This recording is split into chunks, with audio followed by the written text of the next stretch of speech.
apologize. Okay, well, we don't hear it, LMFAO. Okay, cool. The stream doesn't hear it, but you guys will have to deal with it every once in a while, so I apologize. Sorry. It's all good.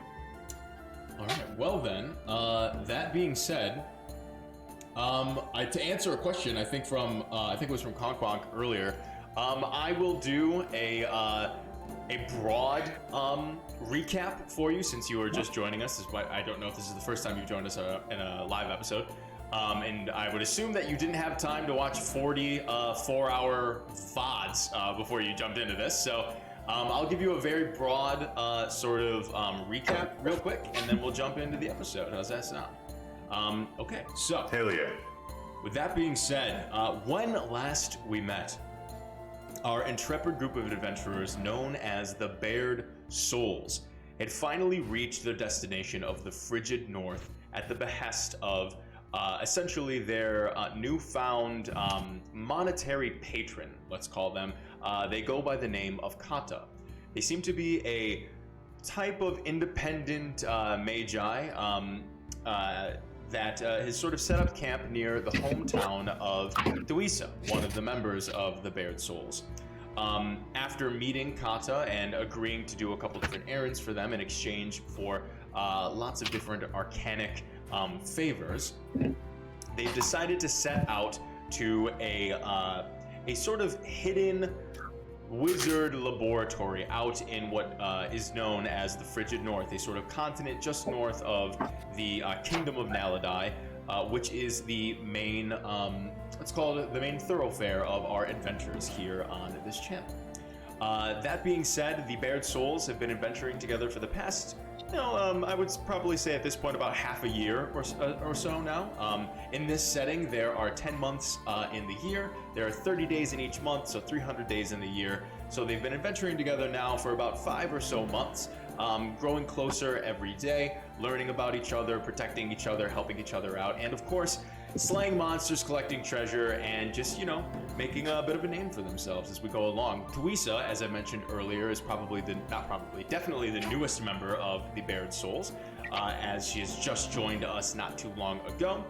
And essentially there's a whole bunch of different adventures that you might want to catch up with by checking out our VODs on YouTube, like I said before. I would definitely recommend maybe starting around well, it doesn't matter. All the episodes are good, but I would say that the video quality of the in-person episodes probably reaches its apex around, episode 10 or 11. So take that as you will. But yeah, now our friends have found themselves here in the Frigid North. They made the first stop at one of the nearby settlements here in the Frigid North. There really aren't many settlements here at all. It is highly inhabitable as far as many people have come to learn about trying to settle at new towns or new trading posts or military posts here in the Frigid North. However, that will not stop the citizens of the great Kingdom of Naladai, especially with this new initiative that the kingdom has sort of set out to initiate. To hopefully spread their kingdom as far as the eye can see and found new lands and not necessarily conquering, but just in the fucking name of imperialism, baby. They're trying to get their kingdom out there. So for the love of the game, love of the game, baby. That's right. So after encountering this sort of dilapidated settlement, unfortunately it seems as though this town, whatever it may have been once, had been overcome by some sort of terrible blizzard or just any sort of extreme tundra environment that has seemingly overtaken this settlement, this small little town. No one seems to be around. It seems to have turned into a frozen ghost town, so to speak. And our group of adventurers had made their way through, eventually encountering a very grotesque, sort of half elven, half giant spider-like creature that seems to have made this town her lair. After a hard-fought victory, the group had slain this creature, and some of our more alchemically inclined members had harvested some more interesting things from the creature's now slain corpse. And the very last moment that we left off on was the group returning to the dilapidated inn or tavern that they seem to have found, of which seemed like the creature's lair. But after slaying the creature, now going back inside to take shelter from whatever harsh environments that the frigid north might offer. The group seemed to have heard a rather odd but familiar sounding voice coming from the threshold of the entrance to this frozen tavern. So you all sort of turn to take a look at the front entrance of this frozen tavern. You see in a little silhouette of a shadow, with the light beaming in from behind them, a familiar looking, to some of you, humanoid creature. Dark green scaly skin surrounded by a very old looking large turquoise like shell, and a lizard bald headed turtle like noggin protruding from said shell, stands there with a knapsack slung over themselves and what seems to be very tightly wrapped leathers and furs all around their exposed limbs to keep themselves warm, and a rather nice and ornate walking stick. This turtle person stands there at the threshold of the door and greets you and says, "Well, I didn't expect to run into you all so soon again." So this is Low, obviously. Yes, it is. Right. I know you. I know you have an insight. Have I met this person before? I have no idea. No idea. I don't know. I think that's insight. Intelligence check. I don't know. Indigo, you seem to recall, you did not meet this person before, but you definitely have seen them at the guild house back in 4 Point Cross. Real quick, I'm definitely like, okay. We had a party and DM drinks before the recap. Oh shit! All right. Yeah. Party and DM drinks. Don't mind if I do. I'm gonna show off my little potion here first. Mine's swirly gold. Beauty tuber. Beauty Can tube. you Oh see yeah. it? Can you see it? It's not working. It's not working.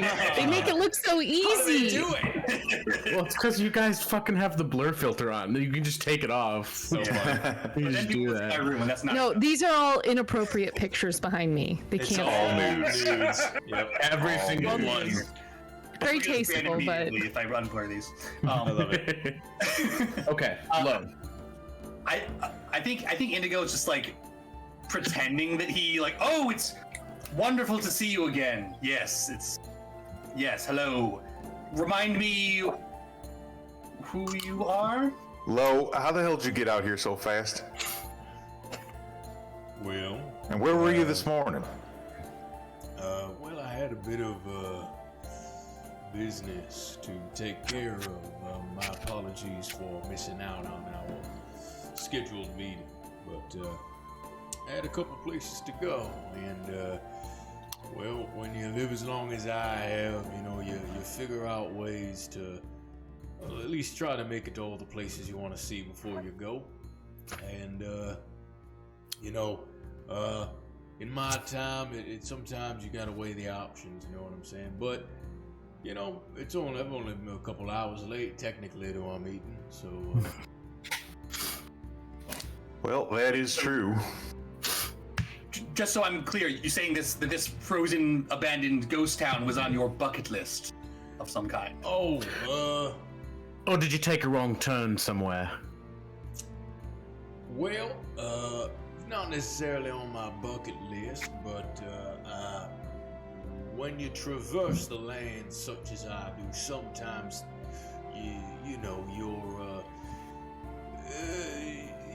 your waypoints can get crossed every once in a while, and where you think you might land, unfortunately, you land a little off to the side. how did you get here? Oh, well, yeah, I just sort of, I go where the land takes me. Every once in a while when you find a robust enough specimen, you can sort of bend the branches and take a step on through and, well, you end up on the other side. Lo, did you follow us? No, to be honest with you, I'm mighty surprised to see you here. It must have been the great path that brought us back together. Do we believe him? You can certainly throw an insight check to see if you believe him, Indigo. I'll tell you what, I don't.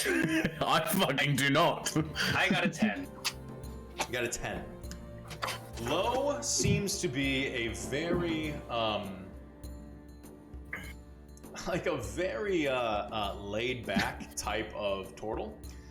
And at least based on his demeanor and based on how he carries himself, it would, you get the idea that what he says, while he does think carefully about how he says things, at the very least, what he's saying now, he seems to be forthright about it. Whether or not you believe him is up to you, but he does not seem to be actively trying to deceive you about anything. Well, speaking as someone who does tend to sort of stumble into places, I suppose that checks out. Might I ask what it is you are doing here?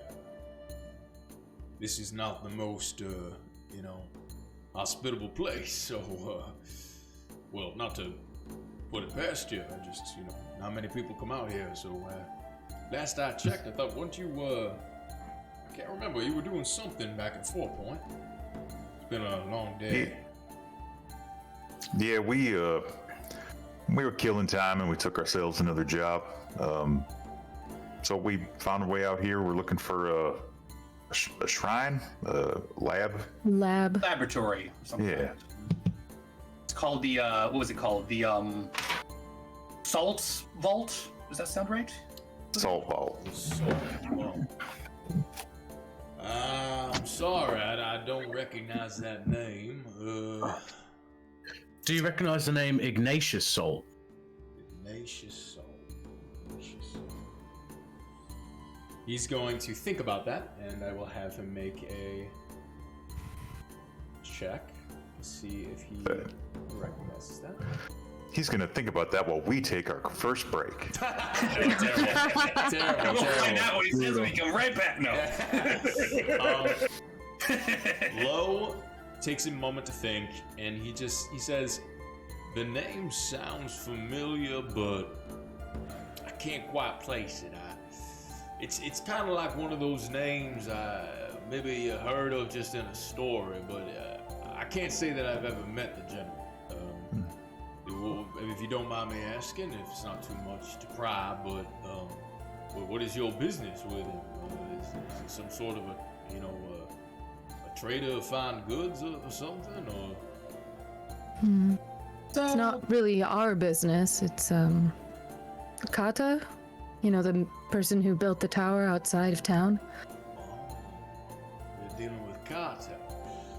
All right. Well, then it must be some magical folk, then, I assume. Yeah, some sort of researcher, I believe. Unfortunately, as soon as we arrived here, we were accosted by a spider of some kind. Very, very rude. Well, I mean, it's got to be like right outside. I'm sure you saw it. No, I saw it before I came in. I was gonna inquire about that, but Yeah. I assume it was just some sort of denizen of this. I guess this was a town of some sort. Didn't even realize that the crown had come out here and set. But seems as though they had. Well, they did. There are quite a few bodies in the kitchen, so I'm not sure that they live here anymore. If you understand what I mean. Oh, I understand.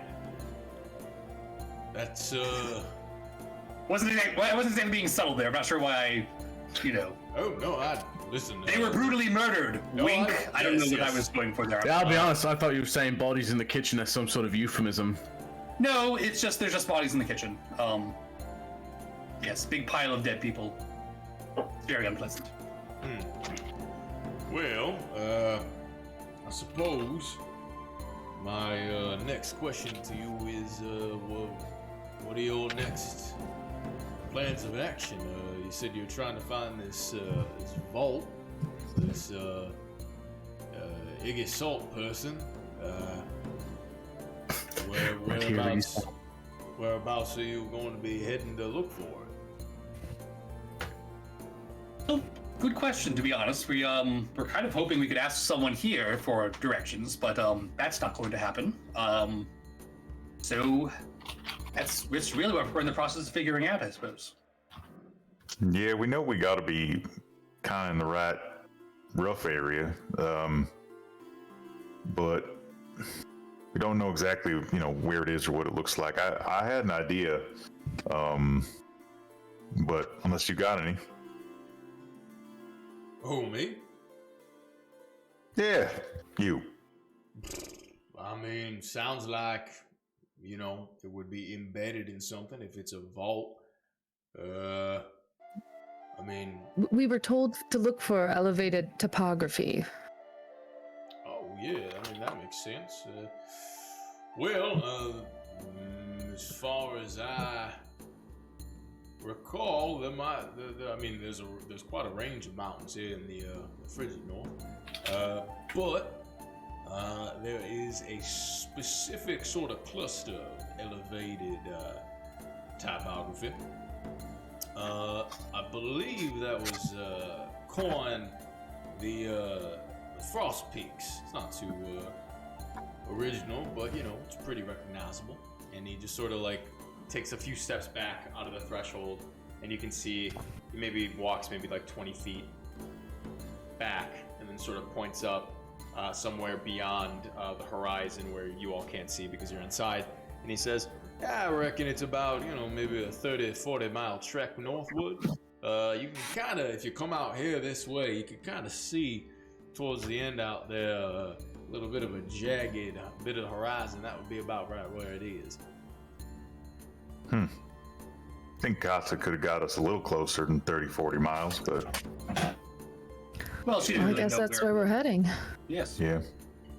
And, What about you? Now that you made the trek, kind of what brought you here? You're just kind of following the winds. Oh, I have a pretty specific idea of what I'm looking for, but I don't know if you wouldn't mind having me. I wouldn't mind traveling along with you all. It's better to have company than not. And so, northward is about where I'm bound. I won't be heading to the Frost Spires, but maybe a little beyond, so I could probably join you up to the point where we have to depart. Yeah, fine by me. Might as well. All right. All right. Are you all? You all, pardon my French, but you all look pretty fucked up. What's French? My fantasy French. pardon my Elvish, but you look pretty fucked up. Actually, Elvish probably would be. Yeah, right. Yeah. I look at myself. I'm like, I'm fine. Actually, had a bit of a rest. I'm feeling great. I'm just gonna wipe at some of the blood on my clothes a little bit.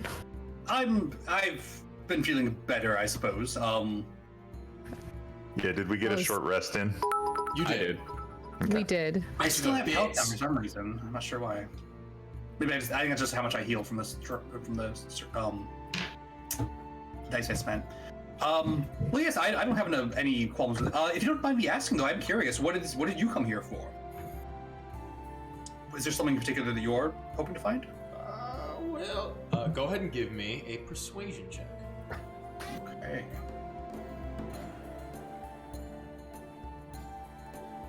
Nice. 23. 23. Well, yeah, there is. You see, well, I'm not entirely sure. I do not want to interfere on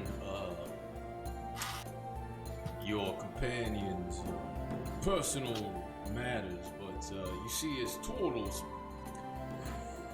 at least where I come from, can't speak to your pal Kill.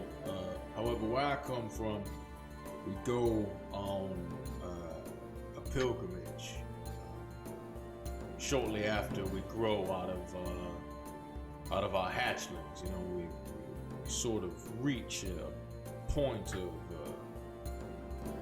adulthood, relatively young in the grand scheme of different types of humanoids.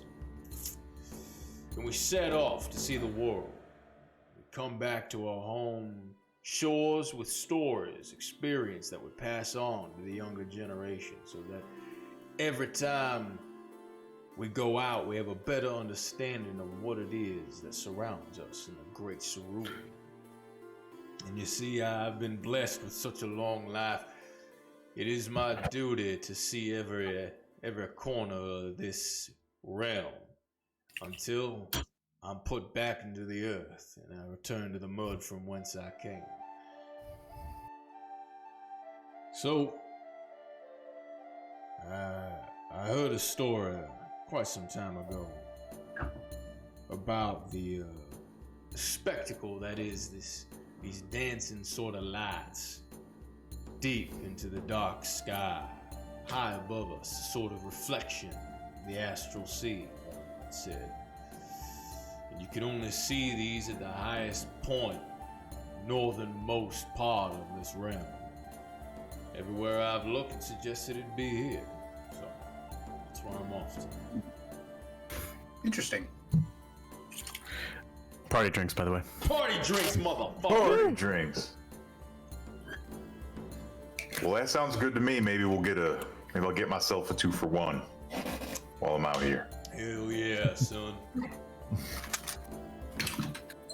Yes, it does sound quite delightful. I'd be interested to see it myself, to be honest. Well, once you finish up your business, I'm sure you will be able to figure it out. You just continue to head north, find the fucking tallest point you can see, and I'll be there. I'll give you some time. I'll wait for you. I'll set up camp. Plus, it gives me time to commune with the realm. You know, I'm not just trying to take one look and say goodbye. So, you do what you have to do, and I'll be around. And if you take too long, well, then we'll part ways, and I'm sure we'll reunite sometime again. Yeah, sounds good. Hey, we can talk about this while we're on our way, but did you happen to bring any of that, those maps and, you know, the stuff we talked about for our morning meeting that you had to postpone? Right. So the problem is that, well, to keep it short, no, I did not. But there's a reason for that. So when you get to be as old as I am, you know, you tend to forget certain things, and you get to move on one way or another. And you know, you turn around and go, gosh, dang, I forgot my key ring. And then you go, well, did I leave the fire pit lit? Did I put it out enough? And sooner or later, you're thinking about that. You turn around, you fumble in your pockets, realize you have your keys, you open your door, you walk in, you realize you put the fire pit out, no problem. And you worry about for nothing, but by the time you're worried about all that, you forget about what you actually left the house for. And so you just go on a nice little stroll just to walk it off. So this is the That's story why I that don't I'm keep on. any property for myself. You know Don't want to what? have to remember to lock up, you know? That's a smart move there, young man. That's a smart move. I can get them for you, though. Give me 1 second. And he reaches over his shell, grabs his rucksack, and he pulls out a small, what seems to be like a tiny little, like, entirely pitch black, like, needle or like a rock. And he just sort of mutters an incantation under his breath, and then he presses it against his left forearm, and it just bleeds this sort of like ink into his skin, and it just sort of scrolls a little to-do list onto his arm.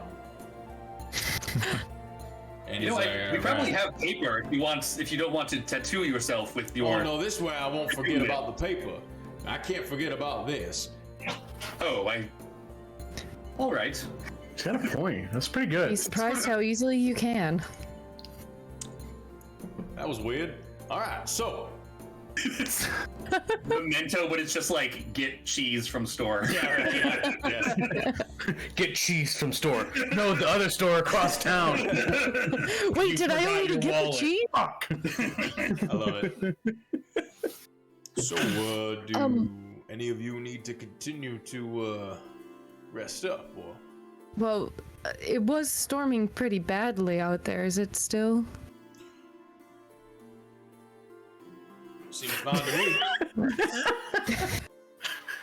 What? Thank you. Give me 1 for second. Let me doing get what my I could have eyes done myself. out the window. It looks fine.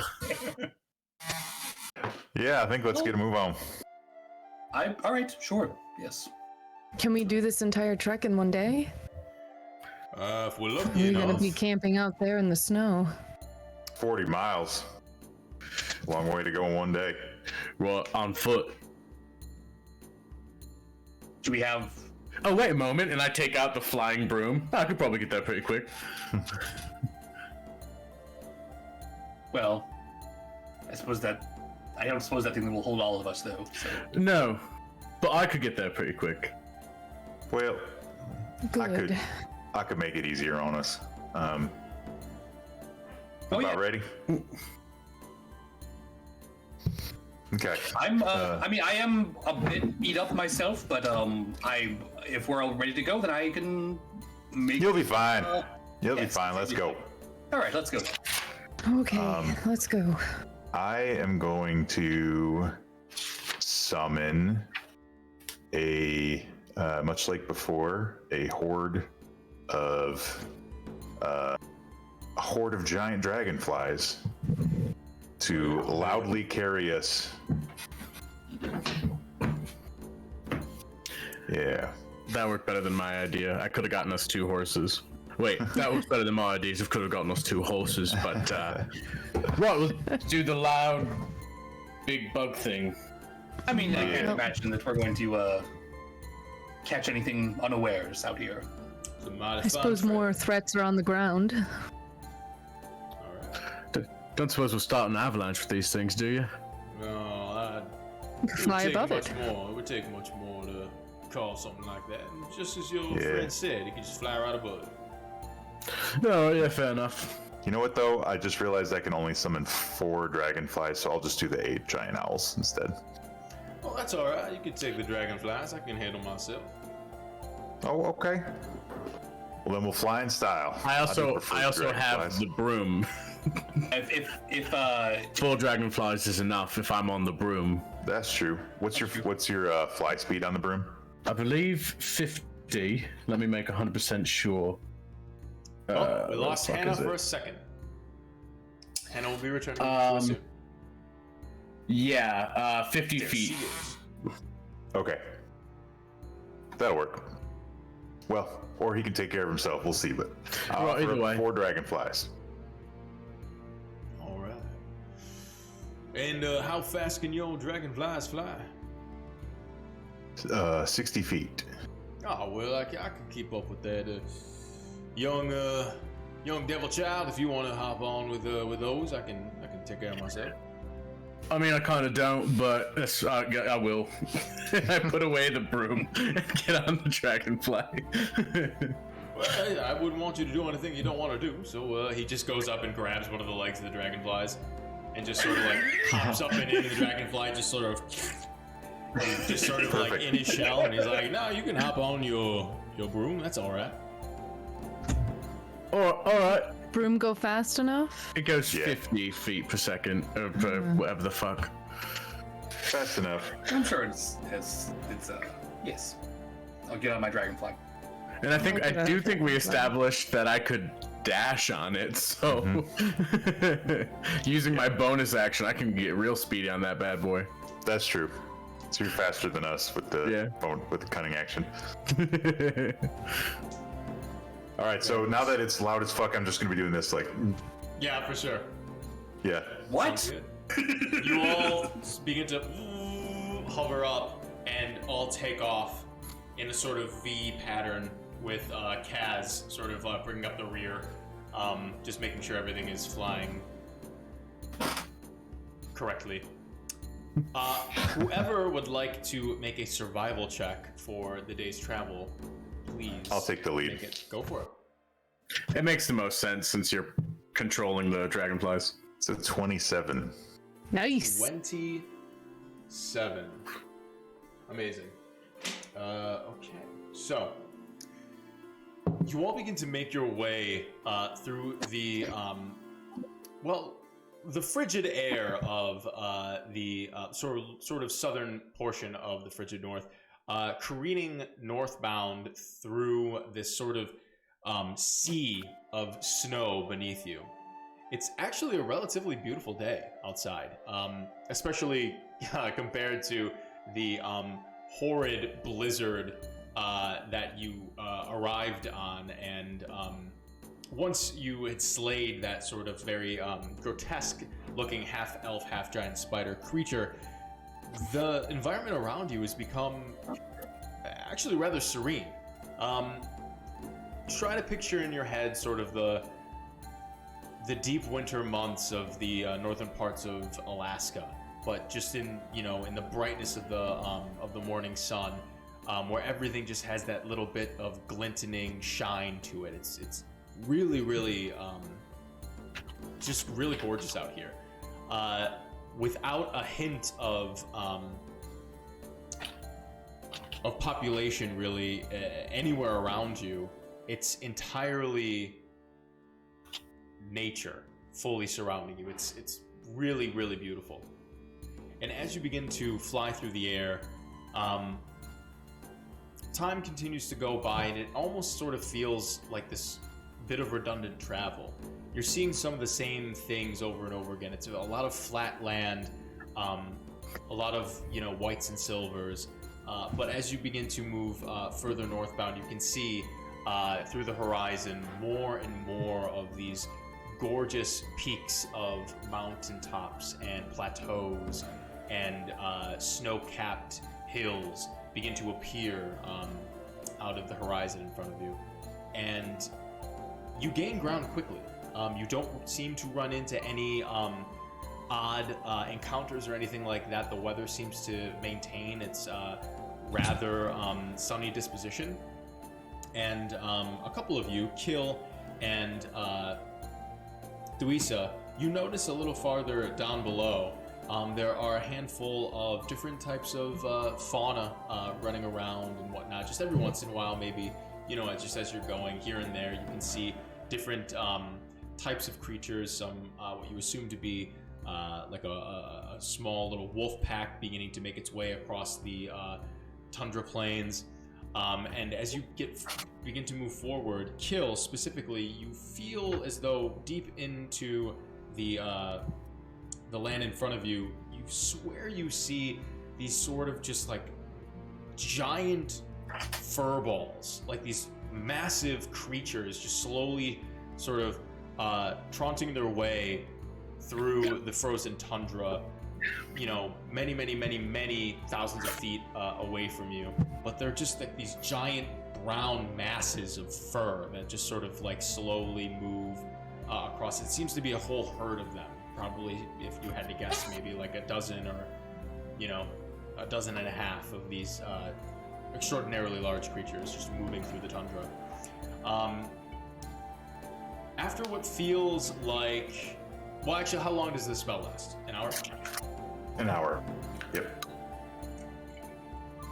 So, let's see. Dashing through the snow on a fucking group of dragonflies. Dashing. Let's see if I can, calculate this Claim correctly. Rudolph. So, I'm sorry, what? how many seconds in an hour? 3,600 seconds 525,000. Oh. All right, so Just take 3600. 525,600 and divide it by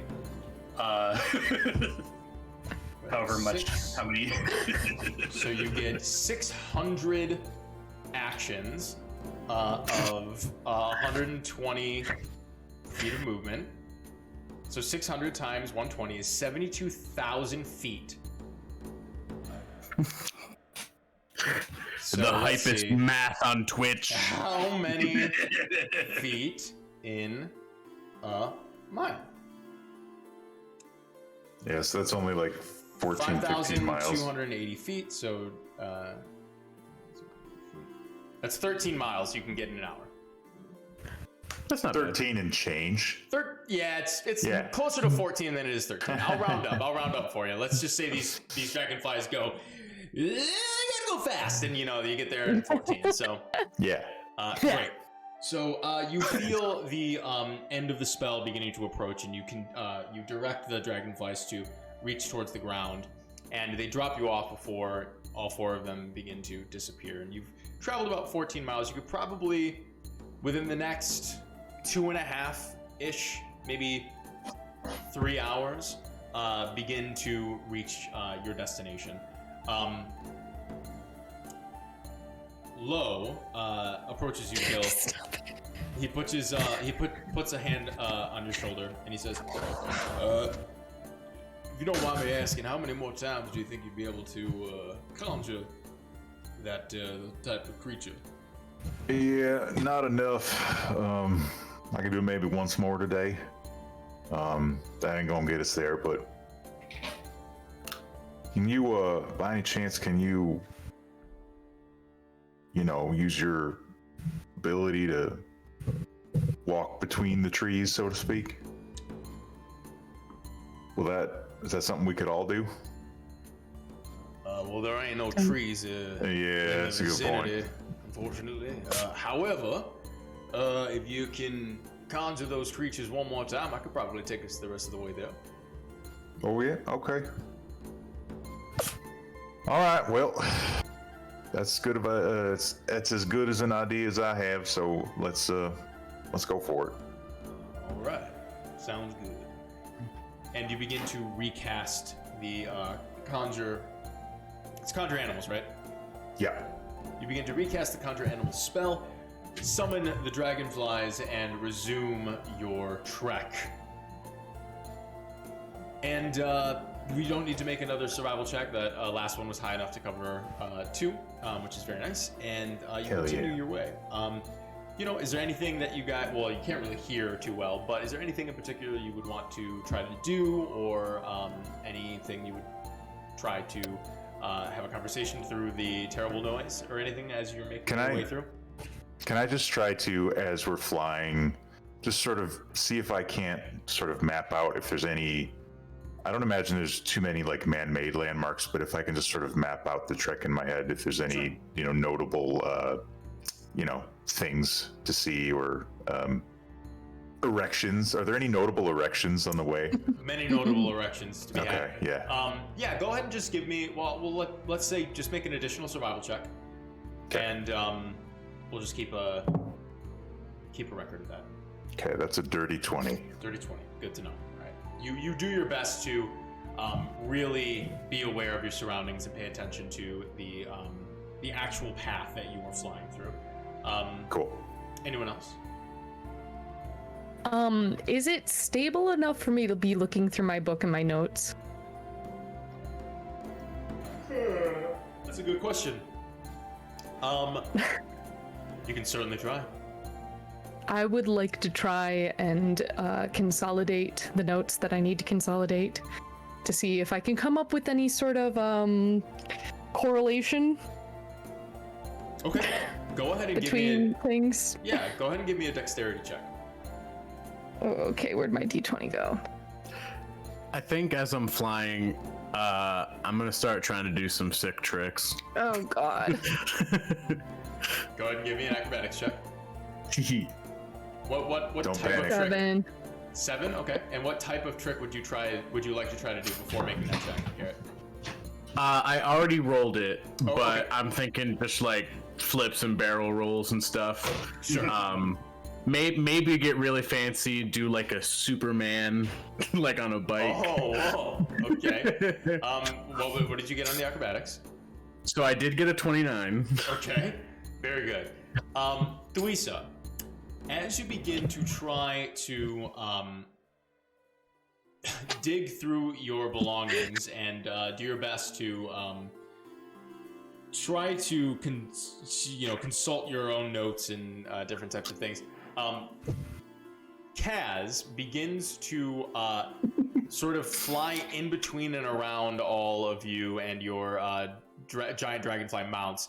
And just sort of, he begins to do barrel rolls, and he stands up on his broom and sort of rides it like the Silver Surfer, and gets a little too close to your dragonfly, which spooks it around, and you really cannot get a good bearing of what you're trying to do on your own person. And you quickly get the feeling that it probably won't be worth it if you drop anything from this height in this weather, or not this weather, but this type of environment, a lot of moisture and stuff. So you kind of get a little nervous, and you hold on a little tighter to the exoskeleton of the dragonfly. Okay, if I think I'm not going to be able to look through my notes, I'd like to just completely hug the dragonfly as tight as I can, close my eyes, and just think. Yeah. Like, try and put something, get some gears, fitting together, try real hard. Yeah. Just like racking my brain. Go ahead and give me just give me a straight intelligence check. Also, thanks Ace Trainer Jace for following. Ace Trainer Jace, yeah, thanks for following. Just straight intelligence, that's a 22. She's smart. She's smart. Okay. So, what in particular are you trying to glean more information about? You can text me if you want, Yeah, I will do that. and I will get back to you. Sounds good. Okay. All right. I think Indigo is also just sort of like clinging to this dragonfly for dear life, and just like, but it's also just kind of like, is everyone good? Is this fine? Yes, I'm having a wonderful time. Great. Flying in the freezing cold through this incredibly loud dragonfly. I love it. Yeah. Too fun. Good to know. Guys doing tricks. Good stuff. Okay. Well, you all continue on for the next hour. Crinkle. Eventually, Kill, you begin to feel that familiar sensation once more, and you guide the dragonflies down. They release all of you, and once again, you find yourself sort of in the middle of the frozen, not wasteland, but the frozen ocean, essentially, of the middle of the frigid north. Lo just sort of stretches out a little bit. He says, "All right, I haven't tried this in quite some time, but shouldn't be too much of a problem. You all, when you get on, just hold on tight, okay?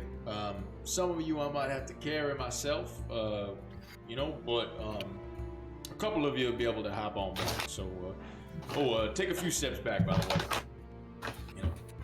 This can kind of become a little, it might be a lot." And he sort of hunkers down, and he folds over himself, and a moment passes until his body just starts to enlarge, and his form begins to morph, and he turns from a sort of very unassuming older turtle form, and he just polymerizes into an extraordinarily large avian creature. This nearly gargantuan creature has like this sort of red tinge on its beak and the skin of its face into the feathers that adorn its sort of the crown of its head, and which quickly turn into royal blue feathers for the rest of its body until it gets to sort of the midpoint of its torso, which turn into these sort of golden brown bits of feathers, and its extraordinarily long and large wingspan, probably something around 100 feet or so, just spreads out, and this this incredibly large avian form of Lo scatters a bunch of snow from under it as a great tuft of wind expels from around it as he polymerizes into this creature. And there's enough room for Very impressive. there's enough room for you know, 2 of you to be very comfortable on its back. 3 of you would be mildly uncomfortable, but you know, not impossible. 4 would be pushing it. And then Lo's large bird form sort of postures up and holds like one talon up in the air, puts it down and holds another talon up in the air, and sort of signaling that he could hold one of you or both of you, or 2 of you rather, like in its talons as it's flying. Well, damn, Lo, you were holding out on us. You just hear, I just look at everybody and I just go, we can't all do that. Just You're more than welcome to. You enjoy that. I was might, gonna ask. might stick to my broom. yeah. Yes, of course. Well, Don't all volunteer at once for a claw. You two can comfortably fit on the back there. I got the broom. Kill wants to be in the claw, right? I mean, that'll be a little bit weird. I'm not used to getting carried around, but I'm okay with it. Oh, I thought that's what you wanted. I'm so You know sorry. what? I did not mean to put words in your mouth. I am confident enough in my masculinity to let another man cradle me like a baby. That's so good for you.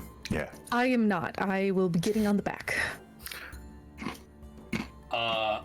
I'm not confident in. Well, I'm very confident in whatever my gender is, but I'm going to get on the back of this bird. Thank you. I'm comfortable in my gender fluidity, if you will. so who's hopping on back? Who's getting in the talons? Back. I'll go on back. Okay. Broom. And broom on Kaz. And in the talons for Kill. I mean, if Kaz going on the broom, technically all 3 of you could get on the back. It'd just be mildly uncomfortable. Not mildly, it'd be a little uncomfortable. It's up to you though. No, I've made my point. I'll get carried. Alrighty. The 2 of you, Duisa and Indigo, hop on the back of Lo's avian form, and he holds up his right talon and sort of just scoops you up, Kill, and you feel like it's like you're fucking in there. You're tight. It's like you're safe. Don't worry about it. You get a very quick feeling that you are locked in. Kaz, you hop on the broom. Yes.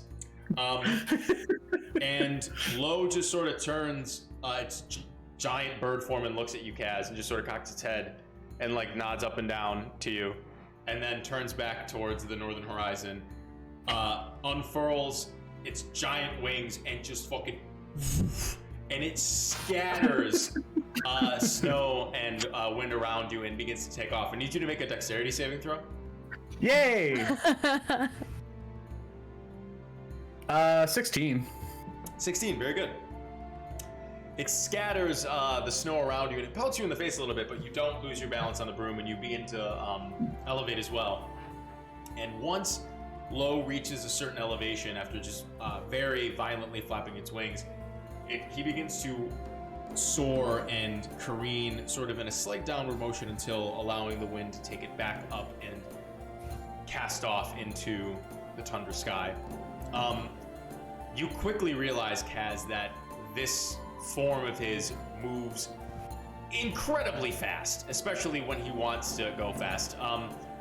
Duisa and Indigo, please make strength checks for me, as this is extraordinarily intense. Like, the speed at which Lo is moving is probably the fastest physical experience, experience that you've ever had. Like, this is, like, gut-wrenching. Have you ever been on the Top Thrill Dragster? Yeah, for real. For real. I got a nat 20. Nat 20, very nice. Oh, shit. I got a 17. 17, So we're very good. good, Duisa. The two of you hold on to the tufts my of its negative giant one. feather- Amazing. So, The two of you hold on to the tufts of his extraordinarily large feathers and really grip in and sort of activate your cores, and you continue to fly through the air on the back of Low. Oh yeah, baby, you're activating those cores. And you focus really intently of trying just not to fall off. The stinging sensation of the cold wind on your face. Yeah, trying exactly not like to that. fart. Your fucking cheeks are flying like crazy. And you squint your eyes shut because of the intense forces of the wind blowing against your pupils.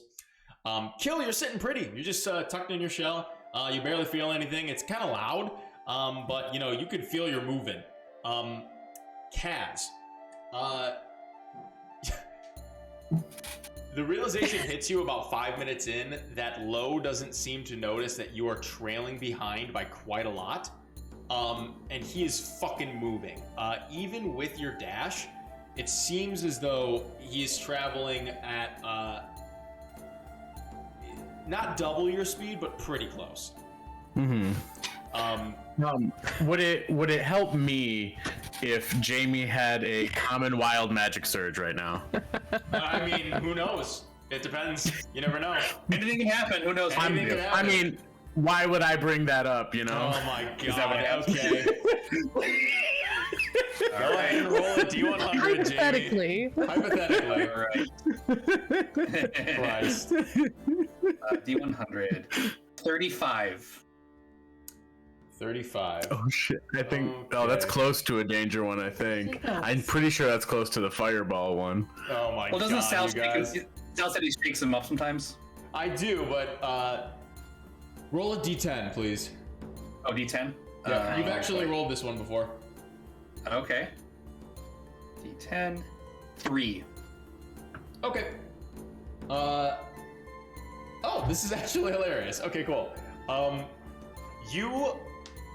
You know, Indigo, as you're flying through the air, this new experience, it's like, man, it's like you're 3 years younger again. And you don't know how to describe it. You just sort of feel, you almost get the sensation you want to just let go and just like, feel the rush of the wind, and like you're riding on, just on this fun ride, and you just feel the wind blowing.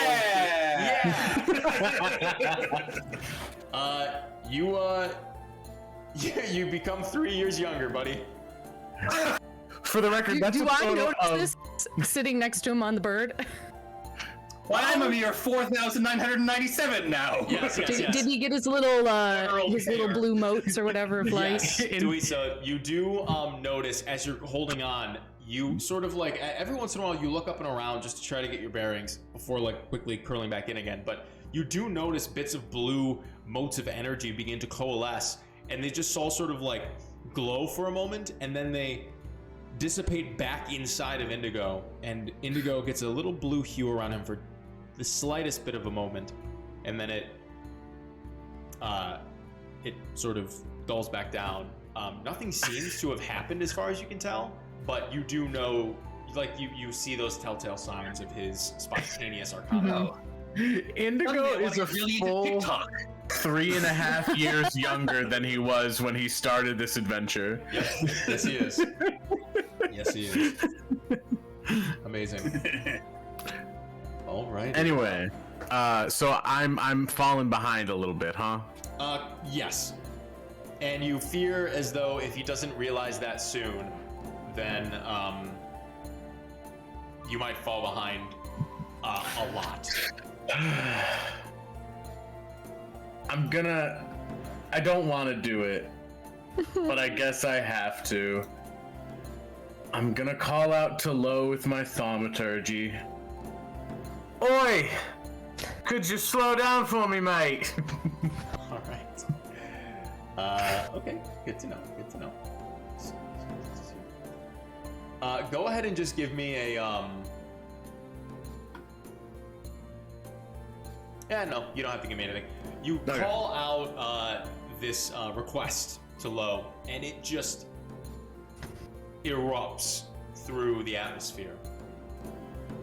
I'm causing the avalanches.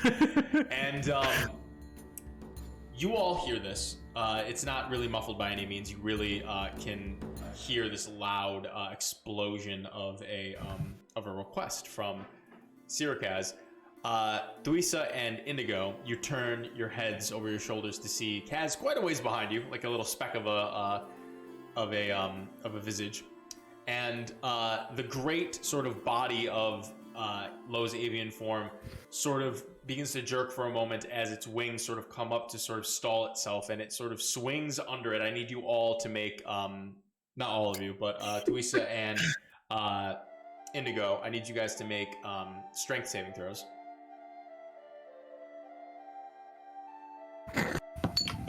Ooh. Dirty Yeah. 20. Damn. Dirty 20, very good. And a 5. Five. Anna, very nice. Okay. Yeah. As his bird form rears back, you feel this jerking sensation, and like it's like your organs are continuing to move forward, but they slam against your bodies as you come to a hard halt. And Indigo, you hold on tightly, but Thuisa, you almost begin to slip until you grab on at the last second to Indigo's cloak and like hold on. And Indigo, you sort of were pulled back a little bit more, but you hold on tightly to the feathers, and you keep Thuisa from falling to probably an imminent death. I got feather fall. Don't worry. Oh, okay. Yeah, that's fine. And you brace yourself, and Kaz, you can see now not hovering, but flapping vigorously to keep at a very specific altitude. The avian form of Lo waits up for you and quickly realizes that it was probably traveling a little too quickly. I'm not gonna say a word, but I'm going to be grumbling under my breath as I just like fly up into his talon, like refueling a jet. Yep, very good. Just like nuzzle it. Yep. He very gently closes slowly around you as if docking, and then just sort of lowers back into that soaring mode, just fucking Decepticon into its flight mode, and then just fucking takes off again. Can you passive aggressively mumble using thaumaturgy so everybody can hear it? No, but I am actively avoiding eye contact with you, Kill. And for the next hour and a half or so, traveling at this speed,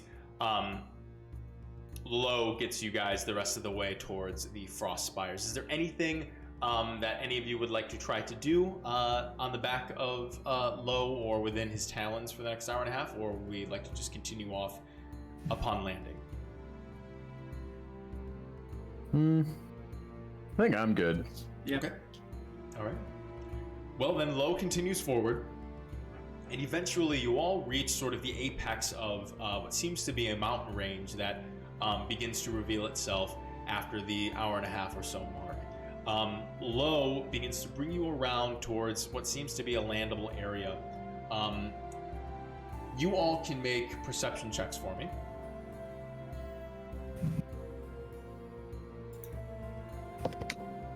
16. 16. 11. 10. Jamie, what'd you get? 17. 17. Okay. So you all look around your best to try to find any sort of hint of like a cave mouth, or maybe some runes or something like that, or just any indication that there might be some sort of space that is inhabitable or penetratable or something like that. Sorry, remind me again, for whatever reason, just as I was describing that, I completely blanked. Did anybody get over a 15? I did. Okay, cool. Indigo. Jamie and I.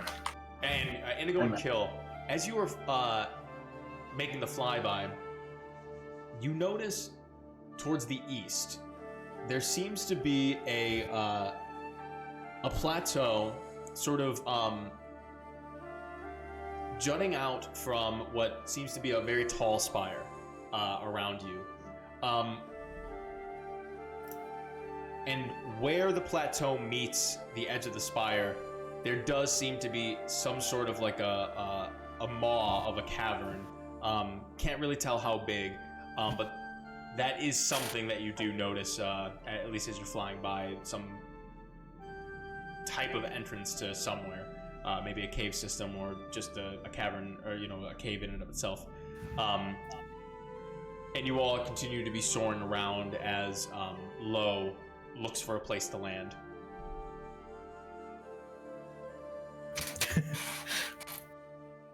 Yeah, I'll just pop my head out and try to point out the formation. Okay. Indigo, is there anything that you want to try to do? This is while we're still flying. Yep. I think for right now, Kill pointed out. Do I even have a chance of seeing Kill point? Right where No, you don't notice what Kill's doing. Okay. I guess I will say there's a cave over there. I think could be. Okay. And you point that out as well.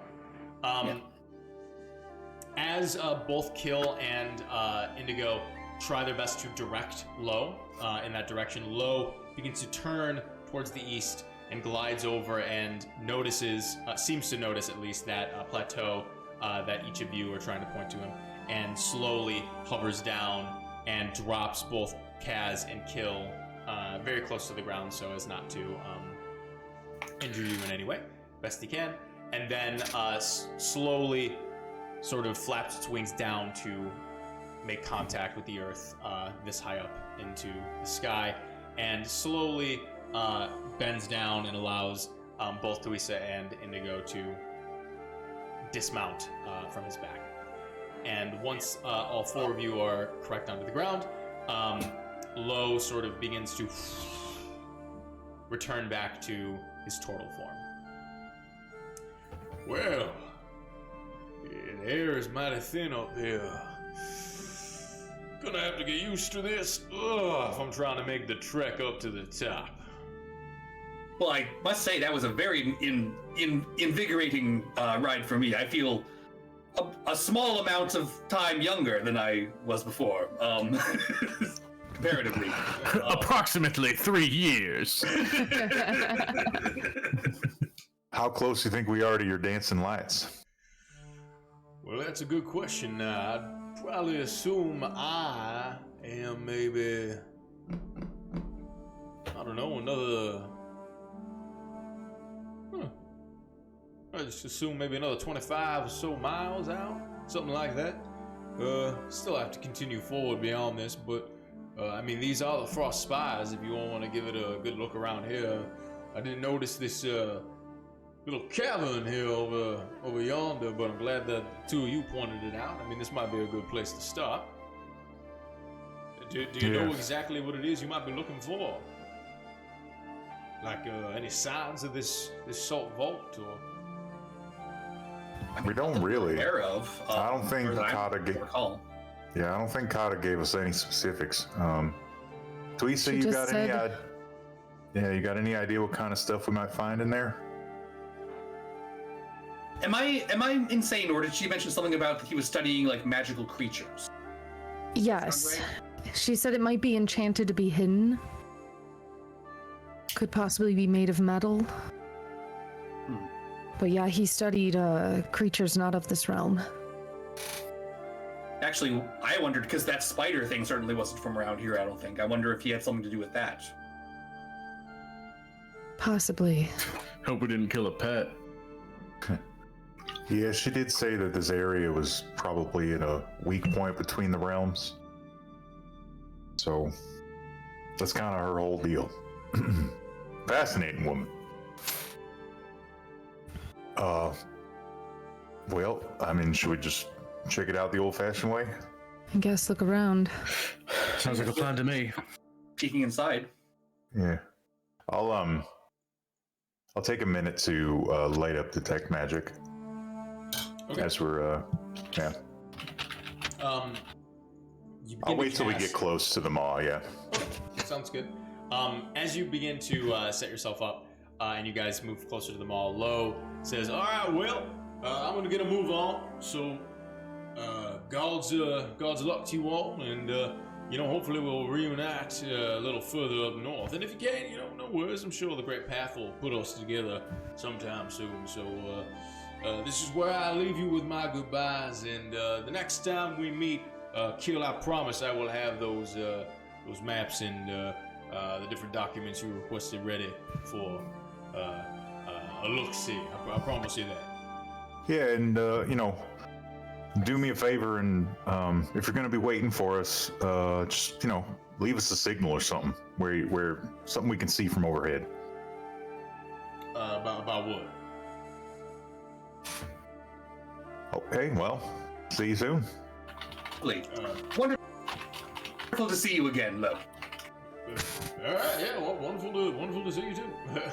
All right, The first time I've met Lo, so I'm or do we say it wasn't? Whatever. Either way, Indigo just kind of like, yeah, it's wonderful.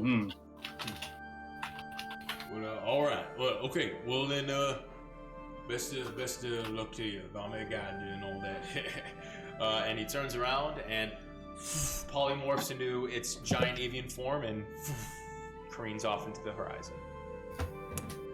As you all turn and begin to approach the maw, Kill begins to conjure up a detect magic cast and looses it once you are nearer to the threshold. Everybody go ahead and give me perception checks. Kill, as you are casting detect magic, you get the pings on all of your companions as usual.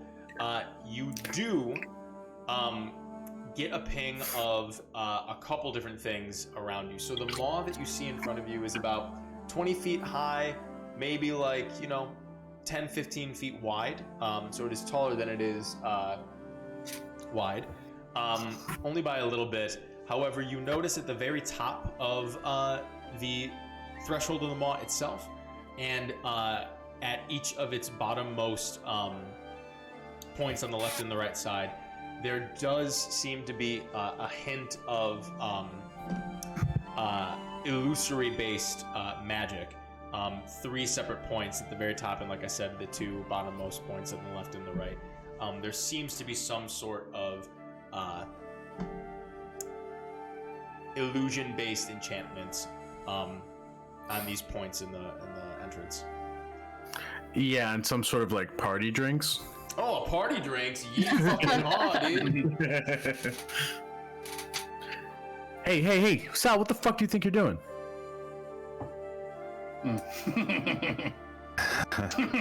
Oh, don't you, gross. I'll have to catch up after the break. I'm out of non-water. Guess I'll put it back. Not a great vodka. Guess I'll just put it back. I'll go up to those. I'll go nearer to those points, and I'll just kind of, peer at them. Study them. Like I know that there's an illusion here. There's illusion magic here. It's just try to see the illusion. See through the illusion, I should say. And I'll also call Tweesa over and just kind of say, hey, come look at this. There's something here.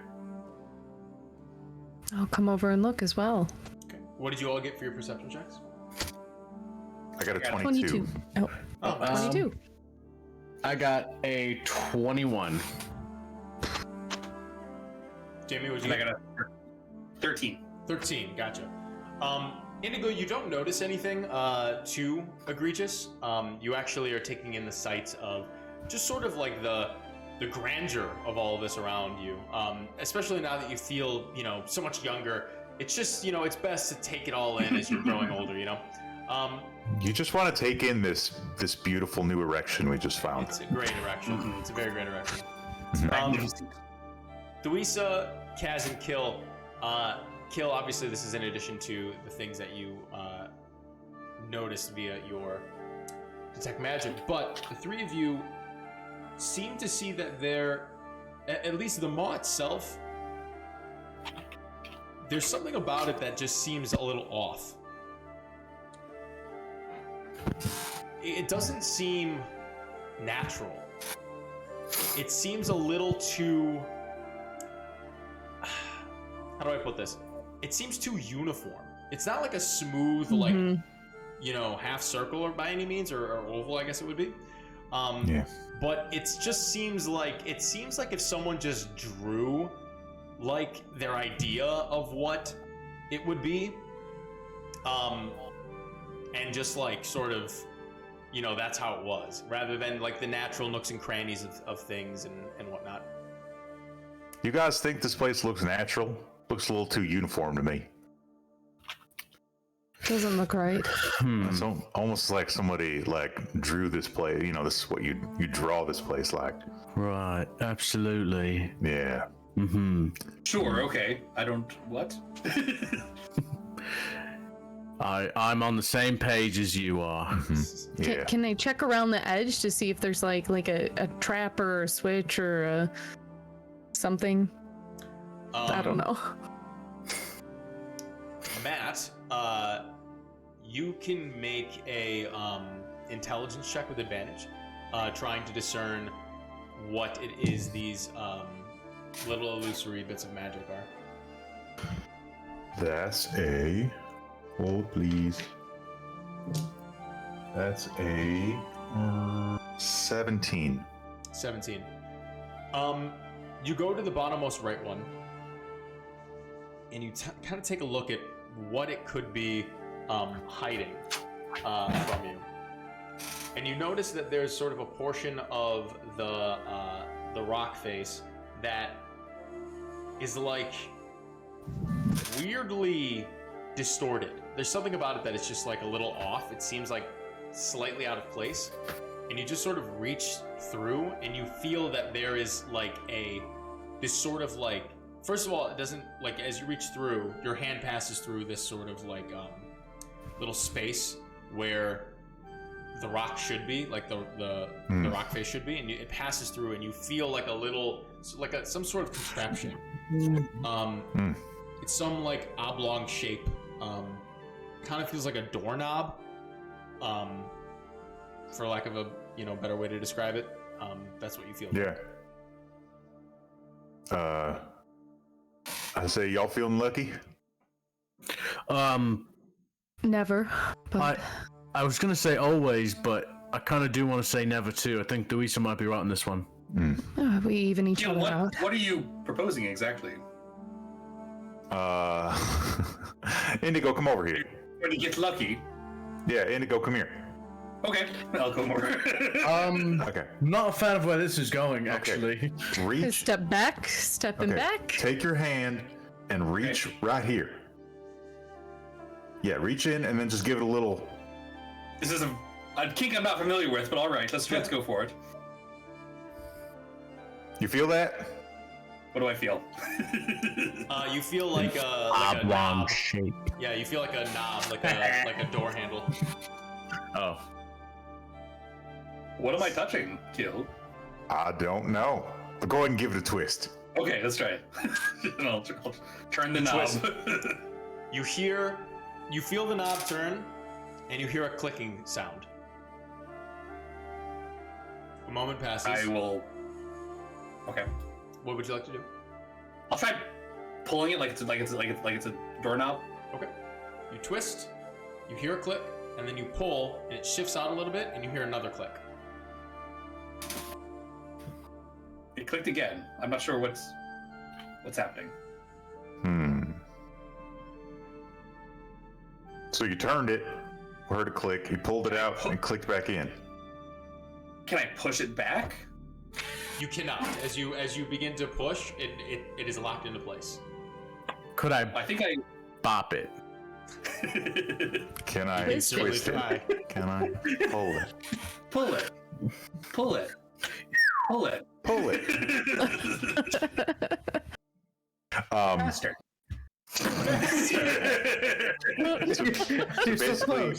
Basically, a menu came up. Bit hot. Oh Lube no! I'll see if we can find it later. Pass it. I'll can I I'll look to see if anything has visibly changed. Yeah, basically a menu popped up and said, "You found a switch. Would you like to pull it?" And Yeah. we said yes. And now we have to search the room to see what changed. Go ahead and give me a perception check. You said there were 3 points where there were illusory magic before. Correct. Yes. I'm gonna just head over to the other. I'm basically gonna point out the other 2 places to the crew and see if those have this, similar switches or whatever behind them. Okay. Indigo, did you make a perception check? I got a 12. 12. You take a look around. You don't notice anything different. However, now that you're looking a bit more closely, the interior of the maw itself is not pitch black, but it's very dark. And it just looks like this sort of stalagmite and tight filled little cave that just seems to be very shallow. Not much in it by any means. There's a little small little puddle of water, not in the middle of it, but a little further in. But you do watch and see as Kill moves over to the other side of the entrance, and Kill, you move down and sort of put your hand where you sent the bit of illusory magic was, and your hand passes through there as well, and you feel a similar device through the illusion. Okay, I'll go ahead and twist it, pull it, lube it. You twist it, you hear a click, and then you pull it, and you hear a click again, and it locks into place. Okay, and then the last one as well. The last one is 20 feet up in the air. 20 feet up in the air. Yes, it is. Okay. So if you think about it like a little dome, Yeah. you hit bottom left, bottom right, and then the top one is 20 feet up. Okay. Kaz, I can guide you if you want to fly up there. There's one more. Yeah, all right, sure. And I get on the broom of flying and sort of hover up. Right here. A little to the left. And your hand Well- passes through the rock as you move it to the left. You do feel a little knob. Okay. I reach in and I just kind of wiggle it around, see what direction it'll go in. Okay.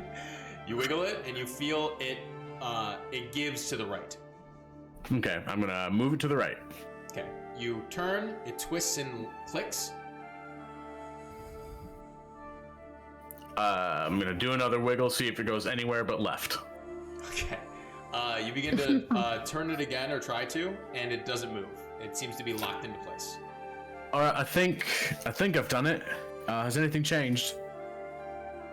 I'm gonna check the knob that I pulled and see if it is still pulled out. Okay. You move to check the knob that you pulled, and it is pushed back in. I think maybe we have to do all these 3 at once, perhaps. Ooh, teamwork. This one's back where it started, so maybe we have to do all 3 at the same time. Or I'll just hold mine where it is while you guys do your thing. All right, let's try it. Teamwork makes the dream work. Can you do animations with minor illusion, or is this like a still image? Minor illusion is a still image. Okay. I was gonna say maybe I can make like a signal for us to go like 3, 2, 1. Like, You can You also just, just go say 3, it. 2, I guess 1. that works too. Poof. I guess I could talk. I guess But that it's works I too. just wanted to do it in a magic way. All right. So yes, on count of 3. 1, 2, 3. Oh. 2 Twist, special switches. click, pull, click. All 3 of you do this at once, and you all hear a shifting sound and a very very loud sort of ringing noise for a second or 2. And then in front of you all, Theresa, you have the best view of this as sort of like you're a few steps back watching. The visage of this maw in front of you, and the reality of it too. You could see that it was a little spacious, like 10 feet, deep in. You could see that it was a real cave. The reality of that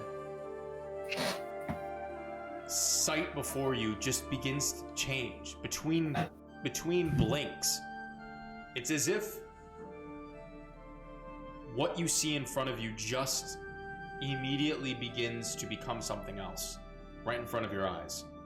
Each of you blink out of disbelief, and once you do, the vision in front of you is totally different. A sleek slate of gray fully fills this cavern in front of you.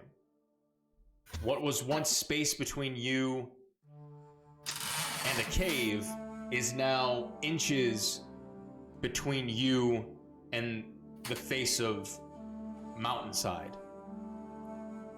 Duisa, you notice on the space between all 3 points, on the very bottom, now inlet into the mountainside, where there once was a cave, is now a very small, 6 foot tall by maybe 3.5 foot wide iron door.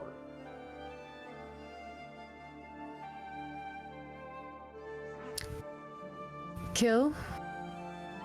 Can you still sense any magic? Is there any change in the illusory magic or any new magic? The illusory magic is dissipated. However, what you see now before you is exactly as I've described it. It no longer is there anything else besides a mountainside and then this iron door to your right, Kill. Nah, it looks like we dispelled it. Remembering real. Kata's words about traps, I would like to check it for them. Okay. Go ahead and give me a investigation check. Okay, good. Oh, that was almost really bad. That is a 21. 21. You inspect the door best you can. A couple things that you notice. Number one, the iron door. There doesn't seem to be any it's almost seamless. The only reason you know it's a door is because there is an iron handle on the outside of it. There's like the tiniest bit of a seam, the thinnest seam on all 4 sides of the door. And then there are very obvious sort of markings on the door. Kind of like crown molding, but inlet and etched into the iron door that really allow you to see that this is a part of the mountainside that is unattached. As far as traps go, at least on the door or a part of the mechanism that the handle belongs to open it, it does not seem to be trapped. Gonna look at my friends and I'm gonna reach out and try and open the door. All right. Real Give a quick, comforting wink. Sal, can you look at your phone? Okay.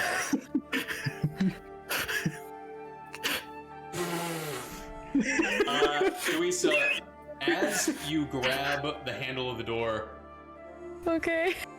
you feel the earth beneath you begin to shake slightly. I'm gonna jump back. You jump back. Cass breaks into laughter. I'm sorry I had to, Theresa. I approve. I'll lighten the mood around here. It's just thaumaturgy, it's just me, I'm fucking with you. Go ahead and open the door yourself then. And I'll stand back. Oh, don't be such a spoil. And I do hover down and I go to try to grab the handle. Okay. You go and grab the handle. It turns. You hear a clicking sound, and you pull it open, and it creaks open. And we'll find out what's inside when we come back from our break. Hell yeah! Hell yeah! All right. Very fun. Well, thank you guys for sticking through for the technical difficulties and stuff and making it all the way to the break. I am just going to get us set up to return, and we will be entering whatever caverns may come after the reveal of this hidden door. So just going to find the Be Right Back screen, and I'll All right, my friends. We will see you in about 10 or so minutes, so stay tuned, okay? Peace out. See you in a bit. We'll be right back. Oh, yeah, We'll be yeah, right yeah, back.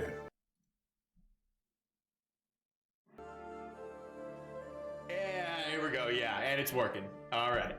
Welcome back, everybody. Thanks for staying tuned. We're jumping into the second half of the episode. If anything sounds weird, please tell me. Shut the fuck up. Yes, just never fucking say anything. Keep mind your business, bitch. All right, good. Good stuff. Okay, so when we left off, Kaz finally opened the door to this hidden cavern. So That's what he that calls his being butt. said- that's what I call my butt. So that being said, Sirikaz, you open this iron door, and in front of you, you expect to see, you know, probably a hallway leading to some sort of inner sanctum filled with a bunch of beakers and vials and maybe a bookshelf, a series of librums and codexes and encyclopedias, a place of research and development, and something along these lines, or at least that's what you're hoping to find. But you open this iron door, and instead you see what seems to be a sanctum. A sort of space in which perhaps once there was corridors and hallways and space dedicated to the advancement of Arcanum and the discovery of different types of flora and fauna across the realms, and a glimpse of an understanding of the space between the realms. You know, the things that Kata had suggested there might be. Instead, you see walls broken down, collapsed, aged, weathered, worn. You see all manner of tools and small trinkets, books torn open, thrown across the floor, scattered around this open space in front of you, this incredible open space. All of these things scattered across the floor, flickering in this small amount of torchlight, filling the space around you, or in front of you rather. Just a ways in, at the edge of this torchlight is where you see all of these dilapidated objects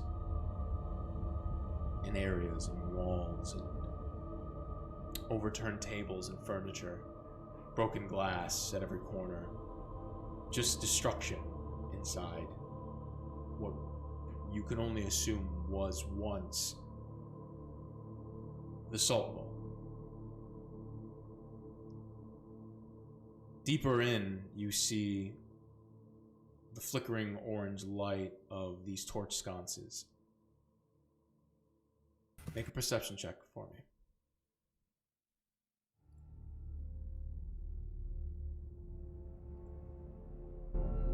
All of us, or just Kill? Just Kaz.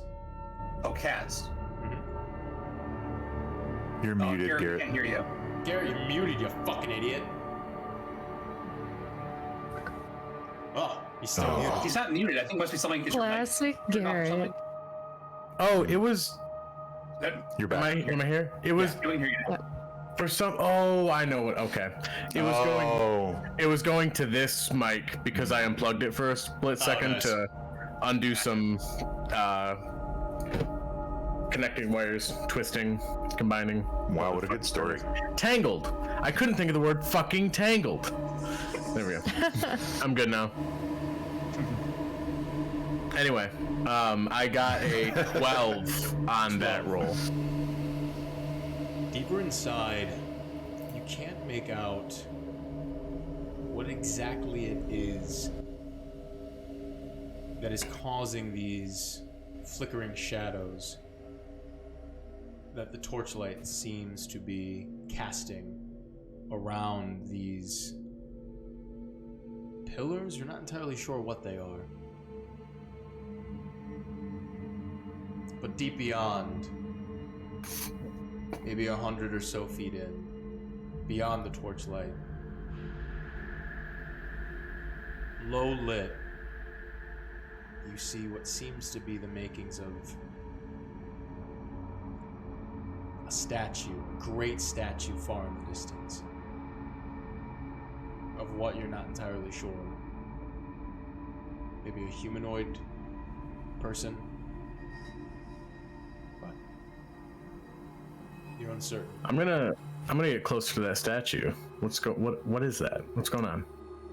The rest of you see Kaz step into whatever is beyond the threshold of this iron door. I'll follow. Kaz, I know that was a joke earlier, but remember she did say traps. I like briefly lean back so that I can see you. I'm just like, that's alright, I'm pretty quick. Wink. And just keep going. I'll let Kaz get a little ahead of me before I follow him. The proper way to check for traps. Mm-hmm. I'm more of a delegator, really. Yeah, I'll just walk in as well and see if anything lights up my I mean, the detect place magic. is clearly empty. Like there's not gonna be any traps set. Yeah.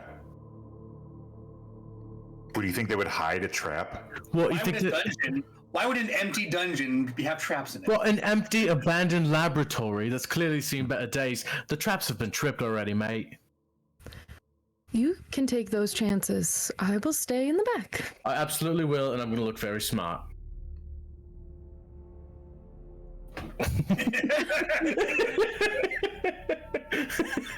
You little go ahead. Using thaumaturgy to open anything not locked. Doors. What's the order of What's operations? that? A tile different color than everything else? Stomp on it. So It is sounds like Kat- marching order is me, Yep. Indigo, kill, Duisa. Okay, Sure. sounds good. You begin to walk in, and each of you begin to see the interior as I described it. And as each of you are absorbing this information, you begin to hear the soft sound of a gentle breeze blow around. And each of you begin to pass through the threshold into the sanctum. Duisa, as you take your step in to bring up the rear, you hear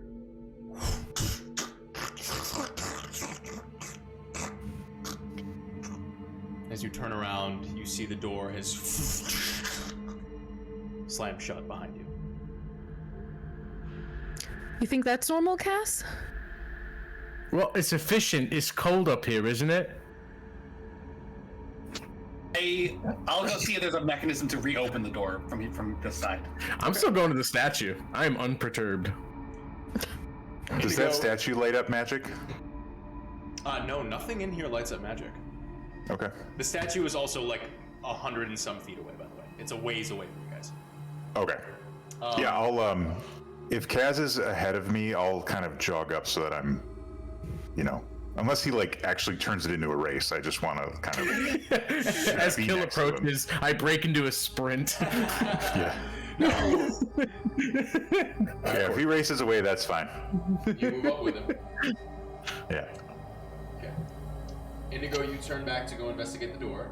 Duisa, is there anything that you're doing specifically? Oh, I'm gonna check for some traps. Okay. Duisa and Indigo. Just generally. Sure. Both of you give me. Well, actually, then Duisa, give me a perception check. Indigo, give me an investigation check.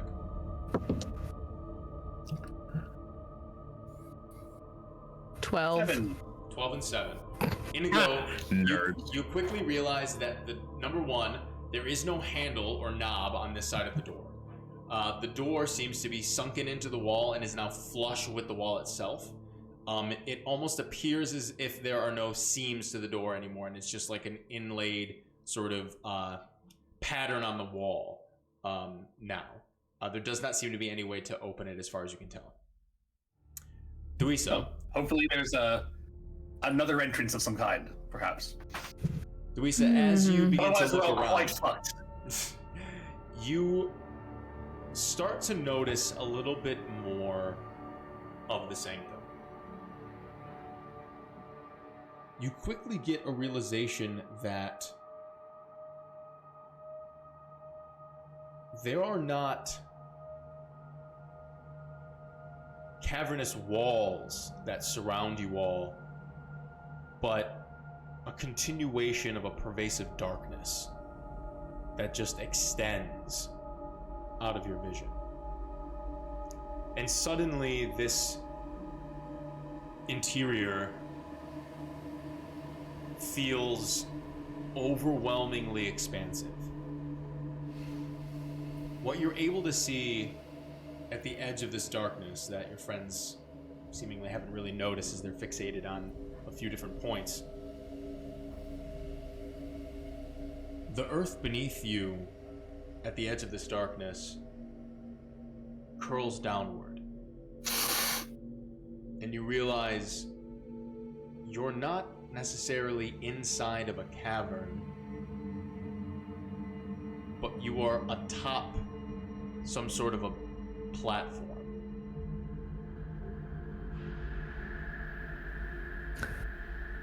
Okay. Can I walk towards one of the edges? You certainly can. You begin to make your way. So it's... Go ahead. No. Go ahead. You begin to make your way to the left as Kaz and Kill begin to make their way forward. You sort of scoot along the outskirts of these lit sconces, and you move over to one of the edges. Go ahead and give me another perception check. Kaz and Kill, as you're approaching the statue at the end of the hall, or at the end of the sanctum, you glean a few different insights. Number one, these lit torch sconces all sit on the edges and the sides of these pillars.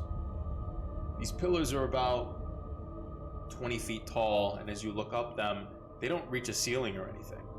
And you sort of realize, as you continue to look up, that the ceiling must be so high that you can't even see it. There is just darkness above you, such that the light can't even reach. And as you trace your sight back down, you see in front of you, in the middle of all of these sconces and these pillars that sort of surround this central area, sort of like a circle, on the ground there is a circular bit of iconography with 5 different prongs, like a star with 5 points etched underneath on the tiles, the stone tiles on the ground. And in the middle of these stone tiles, in a pile before you, is just a mound of bones of all different types of shapes and sizes. And when I say shapes and sizes, I don't mean shapes and sizes of humanoids. I don't mean shapes and sizes of, maybe cracked femurs, a larger one and a smaller one. I mean literal, all sorts of shapes and sizes, bones from a myriad of creatures. Some that don't make sense to your eyes, some that you kind of recognize but can't quite place, and maybe one or two that are familiar. It is a mound that is maybe 10 or so feet tall and about 15 or so feet wide. The sconces sort of surround the central portion of the sanctum, while this giant statue, maybe 20 feet tall, elevated on a secondary platform, sort of elevated, separated by steps, and surrounded by a half circle wall of stone behind it, sort of serving as like a wreath. Weren't there also giant piles of bones in the cave in Aberlock? Am I remembering that right? In the cave in Aberlock. Where Or in the the mines? like centipede things were. Yes. Not bones, but piles of the miners that were. Oh, it's just were piles found. of bodies. Okay. Yeah. Okay. So this is not reminiscent of that. Okay. I mean, it's a pile of bones and stuff, so, you know, Yeah, yeah. as reminiscent as that can be. If each of you would like, you can launch your Roll20 stuff. Unfortunately for the viewers, for now, I will not be able to have it plastered on screen. That will be something that we will be working towards in the future. It's just right now, unfortunately, I don't know how to add more stuff into the frame because I'm recording like a whole bunch of different shit. But we will be describing this to you as we normally are. It's just for the benefit of the players so that they can kind of get an idea of where their characters are in a space. If it makes anyone feel any better, the fog of war is completely on, and we actually can only see a black screen anyway. Oh, Correct. perfect. Okay, great. I was gonna Yeah. say, Did you are see we supposed to be everything singing now? song? Nope. No. Cool. Jamie, you're not supposed to be looking. On the little thing on the left, there should be like an eye symbol that you can Yep, click on. I see it.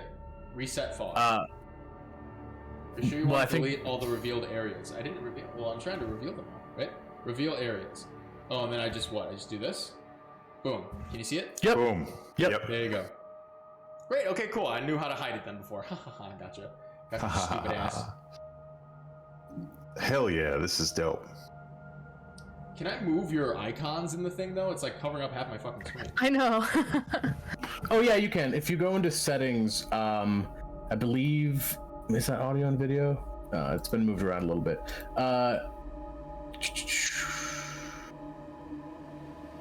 Where is it? There, or at least. Oh wait, maybe you can.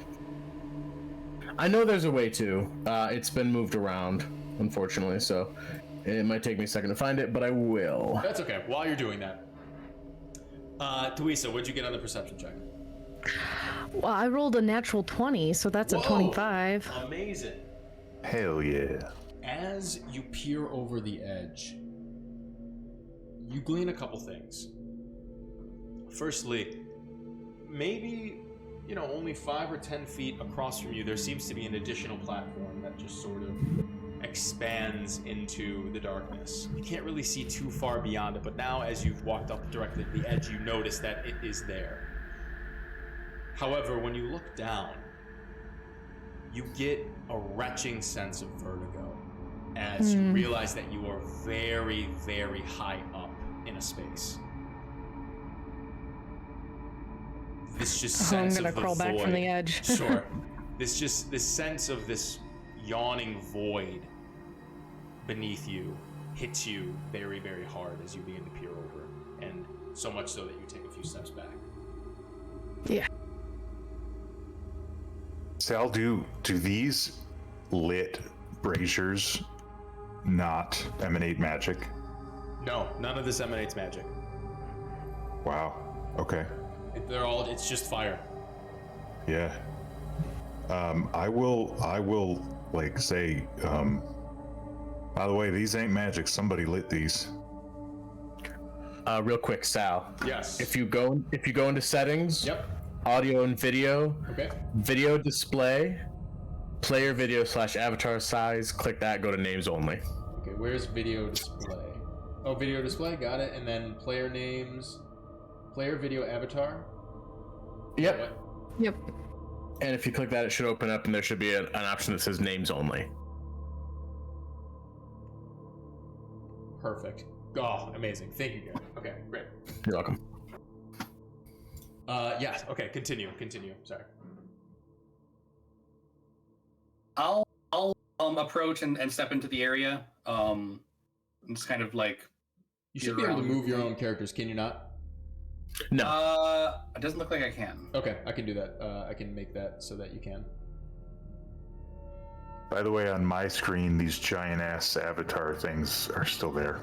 Oh, you have to change it yourself, Matt. Oh, you do? Yeah. Okay, Yeah. I see. I thought you were changing it I for was gonna everybody. say.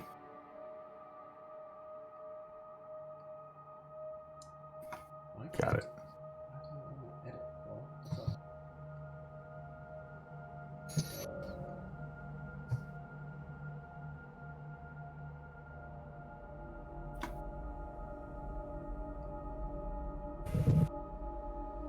Oh, it's because so stupid. It's really annoying how you have to like go from like the different types of selection things on the left to make sure you're selecting things correctly. It's so dumb. Okay, controlled by Jamie. Save. All right, Jamie, you should be able to move your own icon now. Yeah. Okay. And then I will make it so controlled by Garrett. Save. Viewers, thank you for being very cool and watching me do this dumb shit. Okay, controlled by Matthew. Yeah. Save. And Louisa. Viewers, now's a great time to join the Discord and tell Sally's stupid. Yes. So true. Highly encouraged. Yeah. Okay, great. All right, so you guys can move yourselves wherever you need to now. Yep. Hell yeah. Okay. Yeah, I'm like, look at this shit. This ain't Really? real. This isn't real. Kaz, you want to continue to move towards the statue itself? Yes, sorry. It's okay. Go for it. I guess I should go around the bones, huh? No, I visibly climb the pile of bones. I go over top of it. I roll around in it. I'm gonna head over to those stairs there and kind of investigate all that jazz. Actually, I think I will just sort of like take a closer look at the pile of bones and see if there's any like particular like skull that stands out to me or something that I'm like, that's a weird ass bone. Okay. Both of you give me investigation checks. Also, I know I have this bone necklace, Sal. Yes. Is it like is it the necklace itself is made of bones, or there's like a bone skull like pendant piece? Like a bone like pendant piece. It's like there are like 6 or 8. There's like 8 different like little tiny bones all strung on a string, essentially. Okay. Is there like a pendant at the end, or is it just all pretty much uniform bones? It's all just uniform bones. Got it. Okay. I got a 7. Okay. I think I'm gonna join Kaz and look at take a look at the statue. Okay. Do an investigation check as well. Investigation.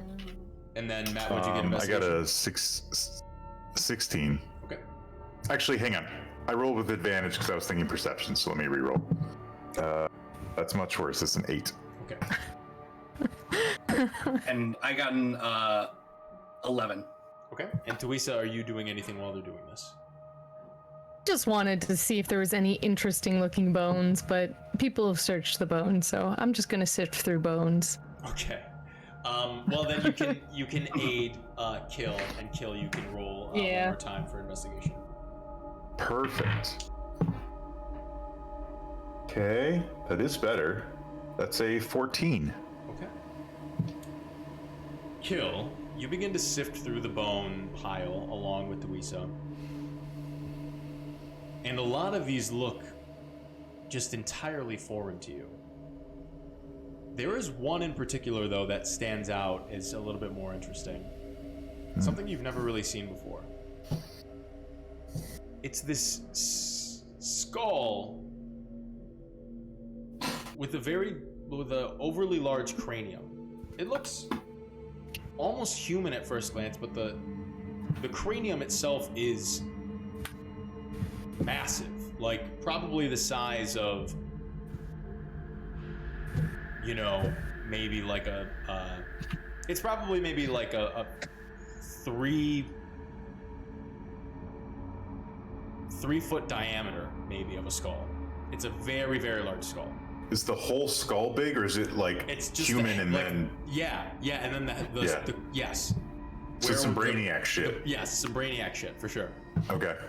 The humanoid part of the skull pretty much resembles a human, except the jaw itself kind of is this, like at where the chin would be and the lower teeth. The teeth are, you can tell, are jagged and serrated, and they're not blunt like human teeth. But the jaw has this little separation just where the chin would be, and there are hinges at the sides that allow it to move up and down to chew like normal, and then also allow it to split open and move like mandibles. Yeah. Did the spider that we just fought have a huge cranium? No, right? No, it was just Elven. an elf. Yeah. Yeah. Yeah, that's what I thought. Okay. Tweets, you seen any shit like this? I don't think so. That's new to me. Kaz and Indigo. You begin to make your way towards the statue. Kaz specifically, you begin to make your way up the first set of stairs. The statue itself, as you get a better look at it, resembles what seems to be this sort of many-faceted humanoid creature, the head of which is shaped in a very odd skull. The depiction doesn't really depict any muscle or sinew or skin or anything, but etched into stone is this depiction of this very odd skull. It's sort of reminiscent of many different notably aggressive and primal creatures, almost derived and carved into one visage. There are remnants of the structure of a wolf, sort of protrusion, a canine protrusion in the front of the face, these serrated teeth, this sort of blunted and jagged bit of horns that extend out of the forehead, this sort of curled tusks, and a square jaw that's sort of almost orcish in nature. This is not a particular race that either of us recognize. No, it's like a combination of many types of humanoid races. It kind of looks like if you took like a minotaur and an orc and a gnoll and just sort of combined them all together. It's very unsettling. The body of the statue that the skull is attached to is clad in armor. Of course, this is all etched into stone. This is not, it's not actually wearing armor. But it's this dark, jagged, fiendish armor that this statue wears. The skull on the floor, just in front of it, that seems to glow with fire. Inside of it, you can see that there are lit wax candles that give this effect of glowing eye sockets. Resembles the skull that is on top of the statue as well. Could this be a god of some kind? I mean, I'm not very well versed in gods other than the one who, I know very well, but I don't know, just a thought. That Octavion can take many different forms. Perhaps this god can do the same? A I mean, I'm not a very religious person. I don't know what the gods are really supposed to look like. Never seen a statue like this before. Might be one. This isn't the sort of thing one makes to just sort of like a guy you know. It seems like someone you like worship, I would think, or in some capacity. I mean, I'm just saying. I think he looks a little bit more fiendish than celestial. But yes, I would say so. Is there anything about the statue that might be somehow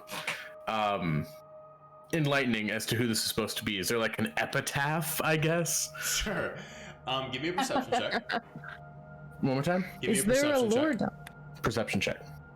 please. How's a This is- 17 treat you? Just as an example, in one of the kinds of ways that, you know, this is an interactive stream, like someone could redeem the Easter egg reward, Someone which could gives redeem the Easter egg reward. which gives a player a bit of insight into some lore or something that's happening in the story. Anyway, Totally good. Anyway, though, Yeah. Kaz, you take a look at this statue.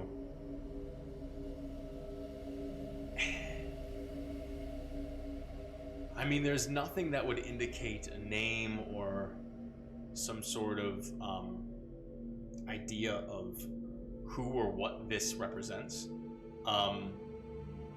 However, there's something about what it resembles that is it's sticking out to you a little bit. Like it doesn't seem to be like a random hodgepodge of things put together to make this type of skull or representation. It seems deliberate.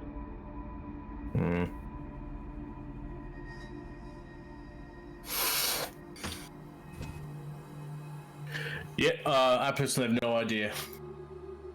Yes. Me neither.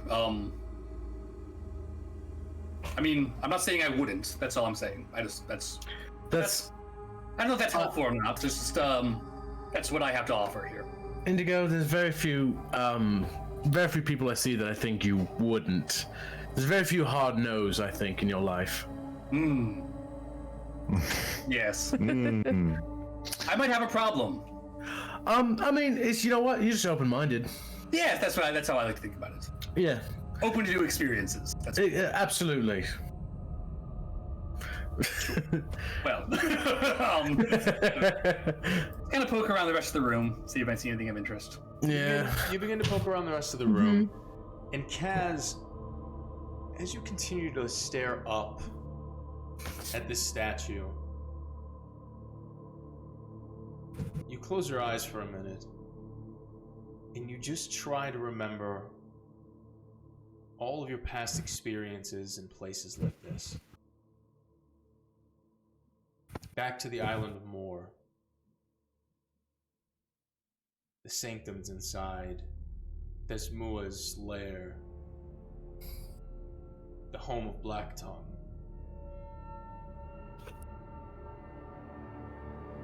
You remember the Blackweld. You remember Averlock and the mines beneath it. You remember the corridors of the Elven Crypts.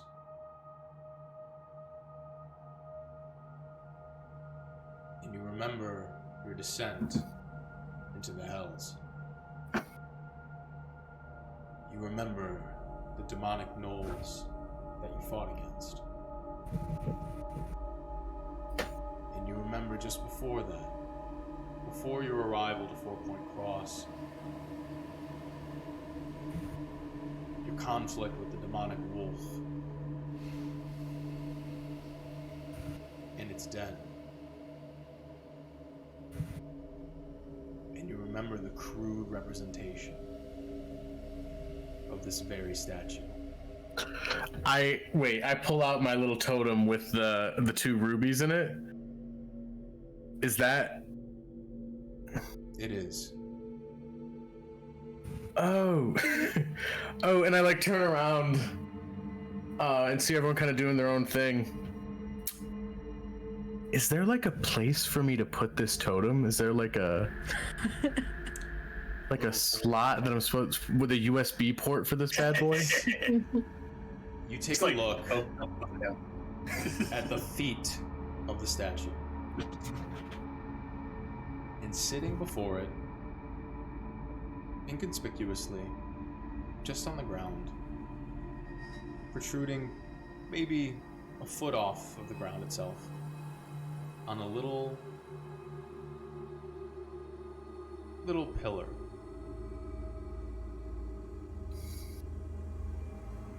is just an ebony stone, an onyx bowl, just sat in front of the statue.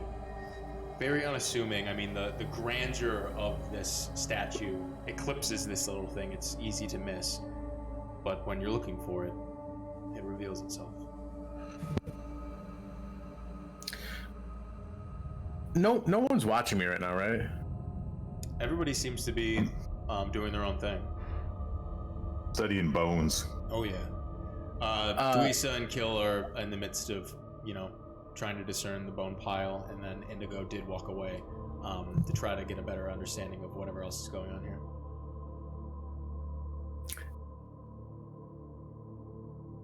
In case this goes sideways, I do want to do this kind of surreptitiously. Okay. I'm gonna put the totem in the bowl. Okay.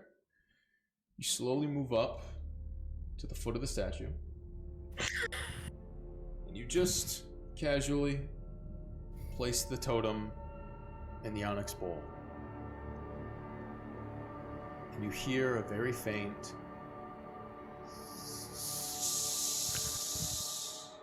as the totem begins to melt upon contact with the onyx bowl. Ah, fuck. And it seeps into it until only the gems begin to float in this mass of black liquid. And they just float around in this onyx bowl.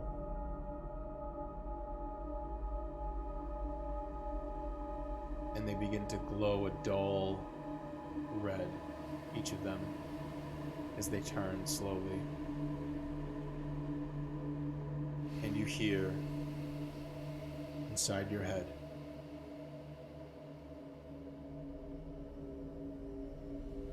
"What do you offer?"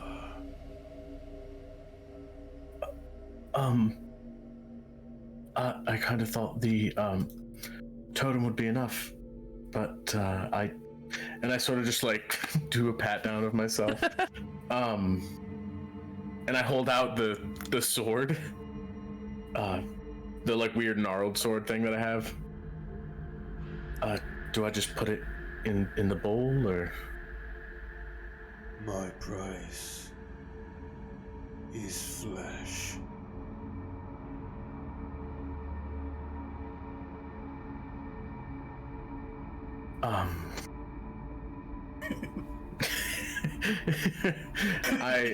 I put the sword away, and I'm sorry, I clicked on the wrong ad.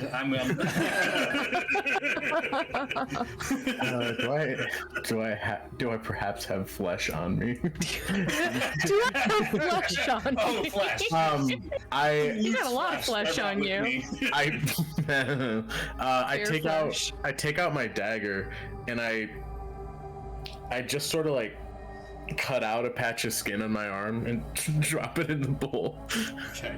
Go ahead and suffer 2 points of damage. Sure. And you drop it into the bowl. And it seeps into the bowl. The gems glow slightly brighter. The blood trickles down your hand. And you hear, "And what is it you seek?"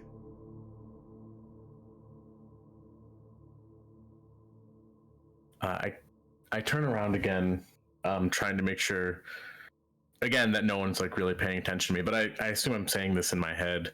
Yeah, you've been sort yeah. of responding to these things telepathically. Yeah. I want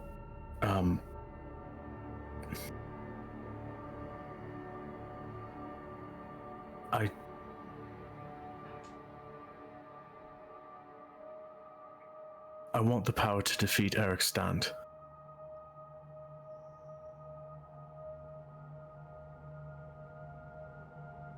It is.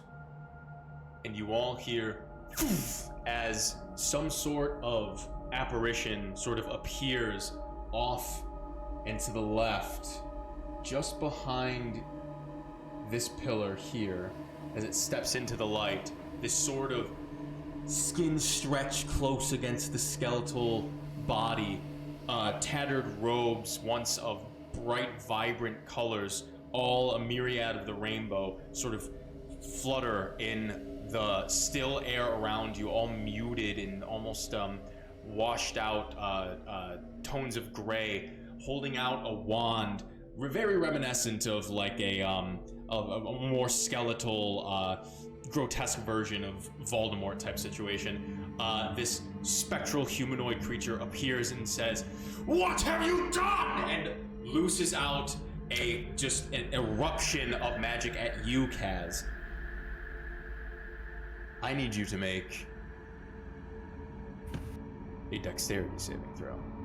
Ooh. 15. 15? No, never mind. I What was are you debating doing, Indigo? bending luck. I was debating bending luck, but I'm not sure that I don't know if I would even have the wherewithal to really like process what's going on right now to be able to choose to do that. And I don't know if even mechanically it's the best choice for me to do right now. So never mind. Just thinking out loud. No worries. I would argue that this is a surprise. Yeah, this is a exactly. I'm not surprise, and gonna- you would all be considered surprised, so you wouldn't have the ability to react to this, unfortunately. Exactly. Okay. Sorry, did I say dexterity saving throw? I apologize. It's a Constitution saving throw. If you want, you can re-roll if if that's not there. I apologize. All right. Yeah, I'll just re-roll. 2 of 13. 13. Okay. This eruption of this gnarled green energy slams against you, and you, before you can hear that final word in your head, the connection is severed, and you, and this gnarled green energy begins to seep into your being and run up your neck, and you suffer. Okay, one sec, Sarah. Take your time.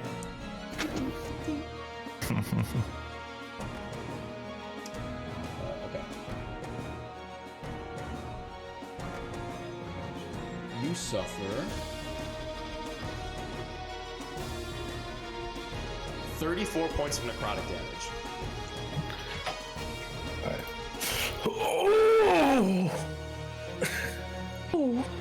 I would like everybody to roll initiative. Yeah. No! No! No! So good. Okay. Big ol' 19 from Garrett, from Sirikaz. 12. Okay, hold on, one sec. Everybody hold on to their butts. I just gotta keep track of something real quick. Hold on to your always. butts. Hold on to your butts.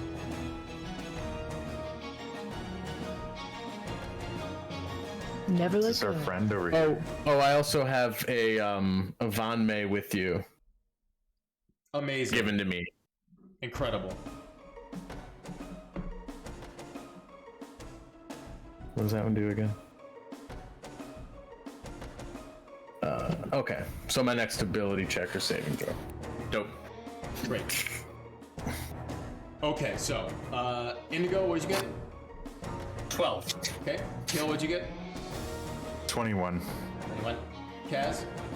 19. Great. And Dweeza? 15.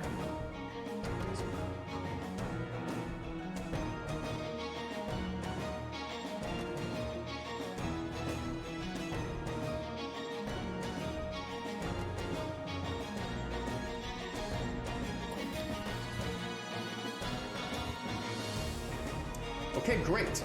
So, after this just blast of decrepit energy slams into Kaz as he lets out this horrid yelp, he almost buckles down as he holds fast and turns around to see this phantom humanoid holding out a wand at him, staring him down. You all see this as you sort of turn inward to notice this new person apparate into the room. As he's holding out the wand against you, he says, "All of this work for nothing!" And he turns around and begins to whip his wand in the air and begins to cast as he is at the top of the initiative. Oh shit. You rolled really well. Yeah.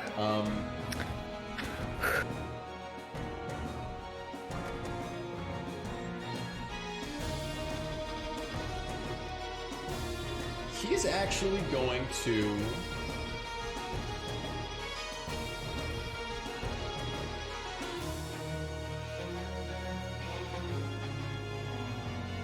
Okay. Let's see. Garrett, do you know off the top of your... Oh, draw shape. Circle. Amazing. This is a...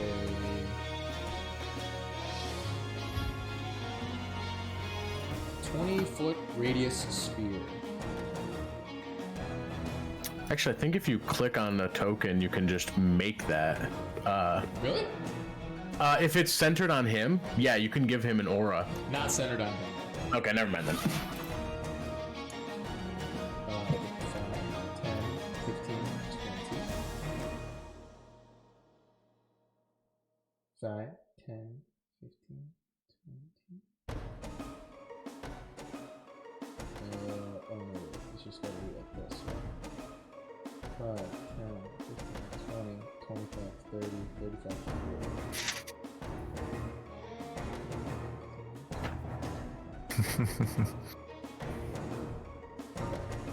It's that big, but that's not where I want it to be. Can I move it? Hello? Okay, great. Yeah. I'm gonna undo that. And then... Oh. I'm gonna undo that. You gotta make sure you click on the Yeah, it's cursor stupid icon. as fuck, I know. Yeah. Okay, got it. Okay. He's gonna put it... just right in the middle of the fucking room. Okay, great. I need everybody but Kaz to please make a Constitution saving throw. Woo! Okay. I will enter my shell. Wow. Cool. I rolled a 1 and a 2. So 5. Is this against? Is it a magical effect? It is a magical effect, yes. Advantage. Is it? I rolled better the It first is time. not a charm. Okay, I got a 10. Okay. If it's a con save, it's never a charm. Charm is Probably listen, but it's like I rolled Charisma one or and I was wisdom. like, are you sure it's not charm? Are you sure it's not a charm? What if it was? Is it a charming fireball? I got a dirty 20. Nice. Okay. Alrighty. Then, firstly, the area that it covers is heavily obscured as a dark, dense, dark green fog just erupts into the center of the room. Yes, the area is obscured for sight, making it difficult for anybody to see. In addition, Kill and Indigo. That is not what I wanted. You both suffer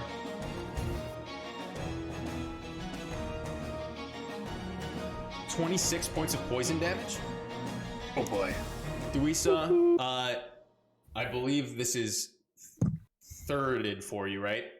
Because you suffer half poison? and then half of that, so quartered. Nah, I'm good. Oh, you're totally immune. Well, I'm immune. Oh, amazing. Oh, This yeah. does not affect you. Oh yeah. Let me just make sure there's that a little bit more. Okay, blah blah.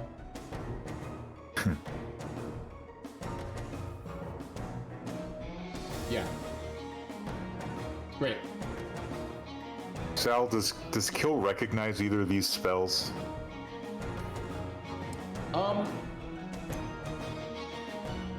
I would say, what's your highest spell slot? That you have? Third.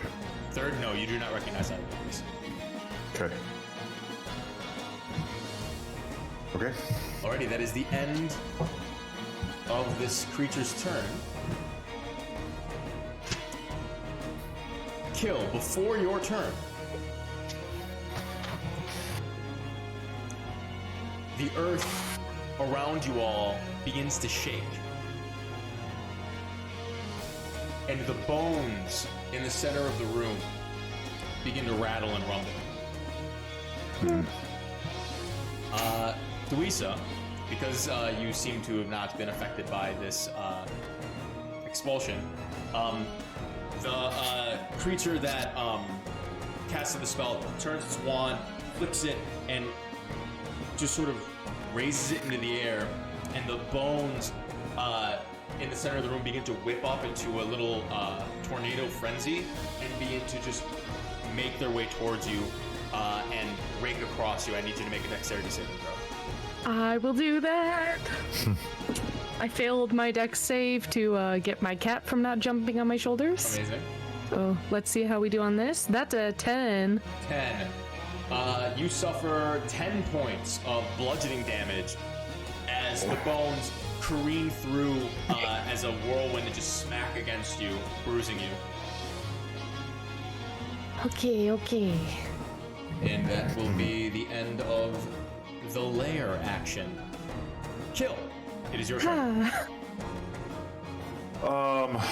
Okay. I'll bonus action pop out of my shell. Okay. Man, I don't know.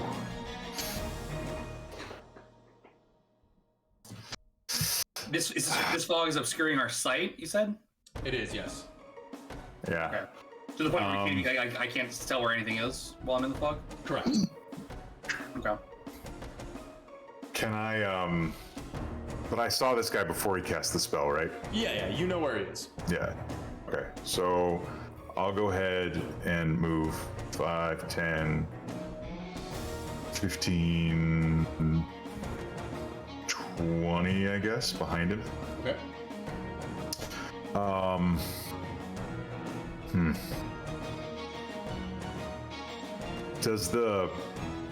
Have I exited, like, the fog now? Can I see clearly from here? Yeah. Okay. You can't see into the fog, but you can see clearly where it's not. Okay.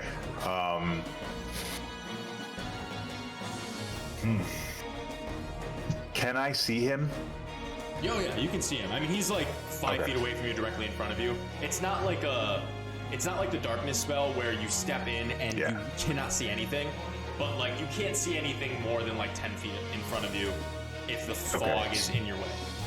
So he's obscured, but I can see him. Yeah, you can see him. You suffer no penalty against like trying to hit him or anything like that, unless he okay. continues to move deeper into the fog. Then you fully lose sight of him. Okay.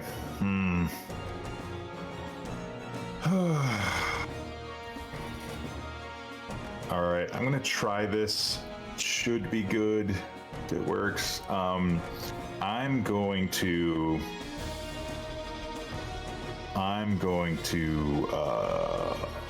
attempt to blind him,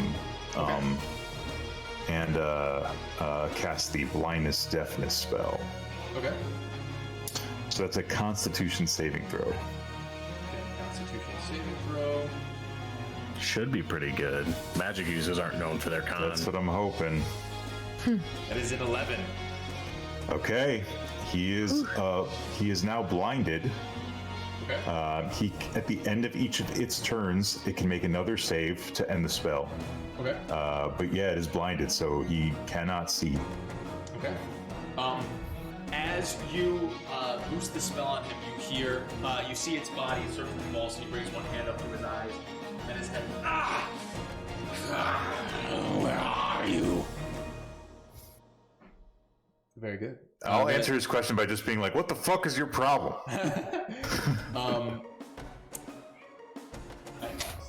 I don't know if you guys can hear the cat mewing. Sorry.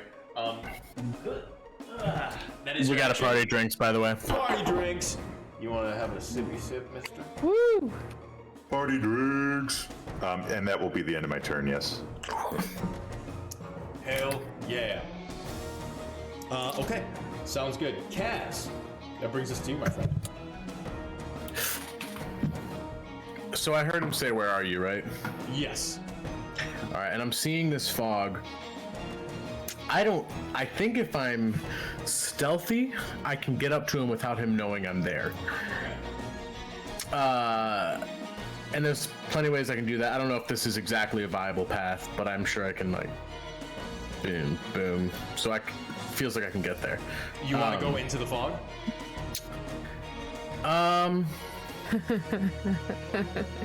That's fair. Yeah, because I...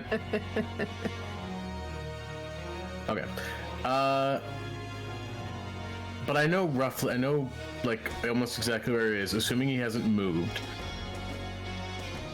Oh, okay, I can get like right here. Is that pillar in my way if I'm right there? You'd have to hop down, but that's fine. Yeah, I don't care about that. I have an extra 10 feet of movement if I'm there. Yeah. You do All right. so. Here's the thing. I want to do that quietly. Assuming that Okay. he can't see very well out of the fog, I don't want him to know that I'm there. He can't see at all. He can't see Right. well because he's blinded. Yes. Yes, but he would be able to hear me if I was just sprinting true. over there. Yeah. So go ahead and make your stealth check. You'll make it with advantage. However, you do have to move at half speed doing this. I'll use my bonus action to Cool. get my dash, I guess, then. Great. All right. All right, so we got an 18 and a 19. Okay. Sounds good. He doesn't seem to notice you as far as you can tell. Perfect. And now I'm going to go ahead and try to get him with my long sword. Here we go. Does a 22 hit? A 22 does hit. Yes. Okay, so now I have my D8 plus 5 plus my sneak attack plus an extra D6 because he doesn't know I'm there thanks to the Ring of Minor Obscurity. So good. So, for just the longsword, that's only 6 damage. Okay.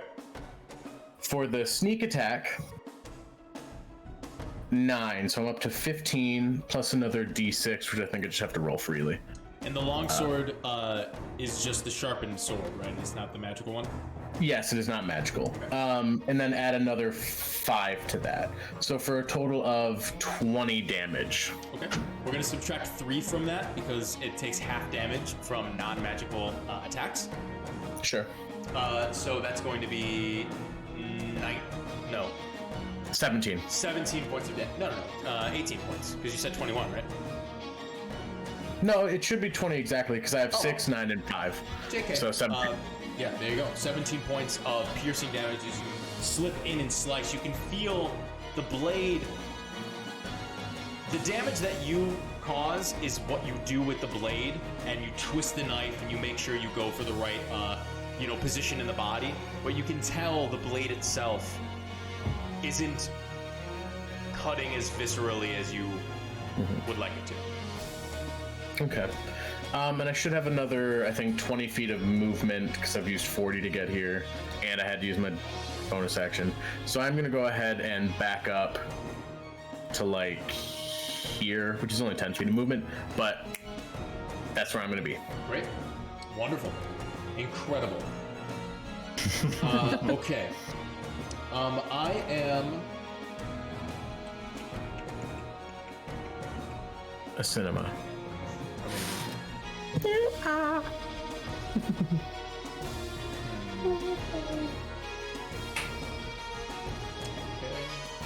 that. Can't do that either. Okay. Alright. Never mind. Okay, Thuisa, it is your turn. Okay, I'm gonna take some stuff in a jar, smear it on my fingers, and crouch down and touch my heel. And Okay. we're gonna Misty Step. Whoa! Ooh. Can I see outside of this circle? No. Can I attempt to Misty Step in a direction that I knew there was space? Absolutely. Okay. What direction would you like to go? Southeast. No, we would never eat. Southwest. Sweet. Sure. Go ahead and Southwest. you can put yourself right exactly where you pinged. Go for it. Oh, I pinged that. Oh, exactly where Garrett I don't pinged. know. Where did Garrett ping? I'll ping I you wasn't right- looking. I'll do it again. I think it was like right here. That works. Sure. Wonderful. You apparate outside of the circle. You sort of turn and get your bearings. You see Kill to your left, and nothing else. You see that cloud of dark, dense fog in front of you. That's it. Okay, dokie. I'm gonna run even further. I don't know how to. I guess that's 5, 10, 15. Like 15 feet that way. Okay. How far away is. Wait.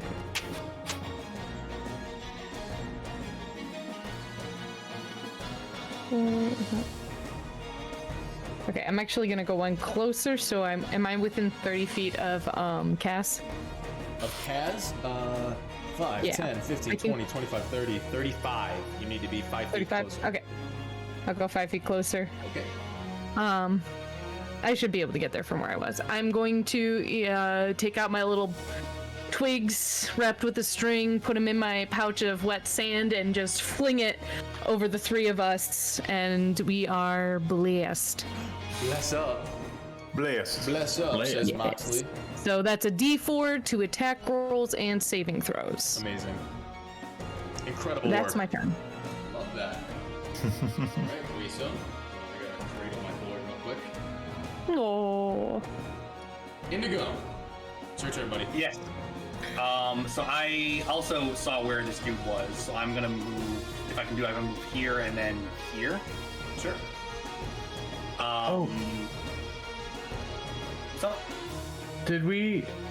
So I think we got an Easter egg at some point. Yeah, that was me showing. That was me telling you the thing earlier. Okay. I just didn't. That's I just didn't explicitly say it was the Easter egg, but I noticed it, and then I literally told you exactly what it was. It's funny because I was looking at that totem earlier this session, and I was like, "Did I ever do anything with that?" You're so funny. This fucking cat, dude. He's fucking rolling around. Sorry, go ahead, Jamie. So from where I am, I'm next to the guy. Can I see him from where I am? Just barely, yep. Okay.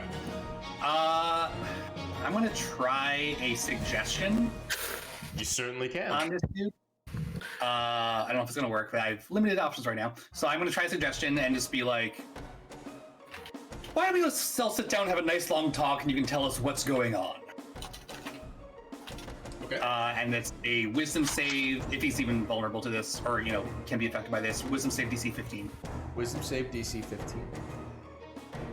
As you conjure these charismatic words and you take a deep sip from your goblet and just sort of expel the magic towards him, it washes over his visage in the fog and cannot connect to this person. It seems he is unaffected by this type of spell. Okay. Fair enough. Let's guess we'll just deal with this the other way then. All right, fine. Let the bloodshed continue. Wonderful. Marvelous. Do you have a bonus action, Indigo? No, I don't think I do. No, I'm good. That brings us back to the top of the initiative. With this I am looking creature. extremely unhealthy, I will say that. Okay. The fog in the center of the room begins to. Hello. Yes. I want to. Thank you. begins to 5, 10, shift over, and just at the edge, you guys can't see, but it begins to shift over across the room now. You said at the end of his turn, right, Matt? He can roll to save to see if he can break Yep. the. That's right. Got it. Alright.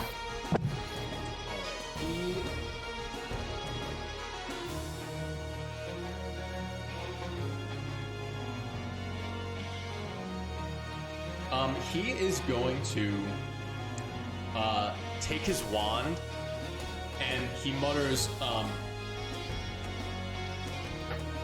an incantation under his breath, and he swings the wand around, turns it upside down, flicks it in his wrist, grabs the end of it, and presses it down into the ground. I need...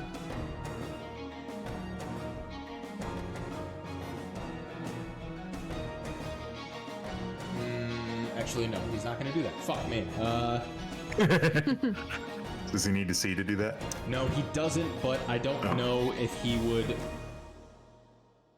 Actually, no, he would, because Indigo just tried to cast that spell on him and had to oratively say something, so he knows where Indigo is at the very least. So he turns around, and he does that thing, and I need Indigo and Kill both to make Constitution saving throws. Don't forget your D4 kill, not Indigo. Awesome. I'm gonna Tides of Chaos this. Okay. I'm not gonna pop into my shell because if this guy moves, I want to be able to attack him. Oh, and I rolled a nat 1. Perfect timing. For a total of 2 with the plus. No, I'm sorry. With your D4? I rolled a nat 1. Yes, my dice show a natural 2 combined, so it's 5 total. 5 total, got it. Yeah. I got a 14. 14. You both, firstly, are shunted 10 feet away as a cacophonous thunder wave explodes, bashing both of you. Over here and here. Holy shit, I'm really close to the edge. You are. Holy shit. You both suffer 11 points of bludgeoning damage as this concussive blow emanates through your body and just shunts you backwards. Indigo, you fall unconscious as your body is scattered onto the side of the ground. That sucks. Okay. At the end of his turn, he's going to make a... Is it a Constitution saving throw? Yep. Or actually, you have to make a concentration check. It's non-concentration. Oh, it's not? JK, dude. Yep. Man, that's a fucking good spell. That's what makes that spell good, yeah. That's gonna be a 20 on the save. Yeah, he makes it. He picks up the wand off the ground.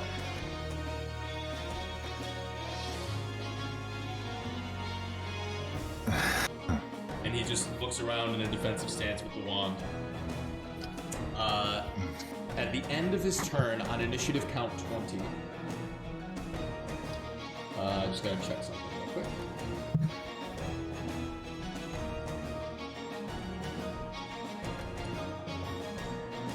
Okay. I'm gonna roll something real quick.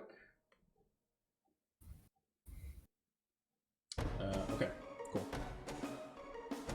You all see as he just sort of like looks around for a second, the ground shifts and shakes again, and the sconces light up, and he reaches down and grabs a bone, and you can see that there's like this coursing bit of energy that he sucks from the bone as it disintegrates into bone dust, and you see a modicum of energy restore back to him.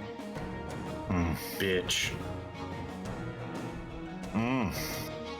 No wounds heal from him. You notice specifically though, Kaz, your wound that you injured him with, that does not seem to close or whatever, but some sort of modicum of power restores to him.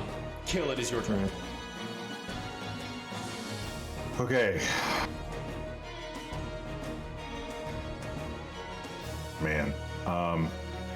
All right.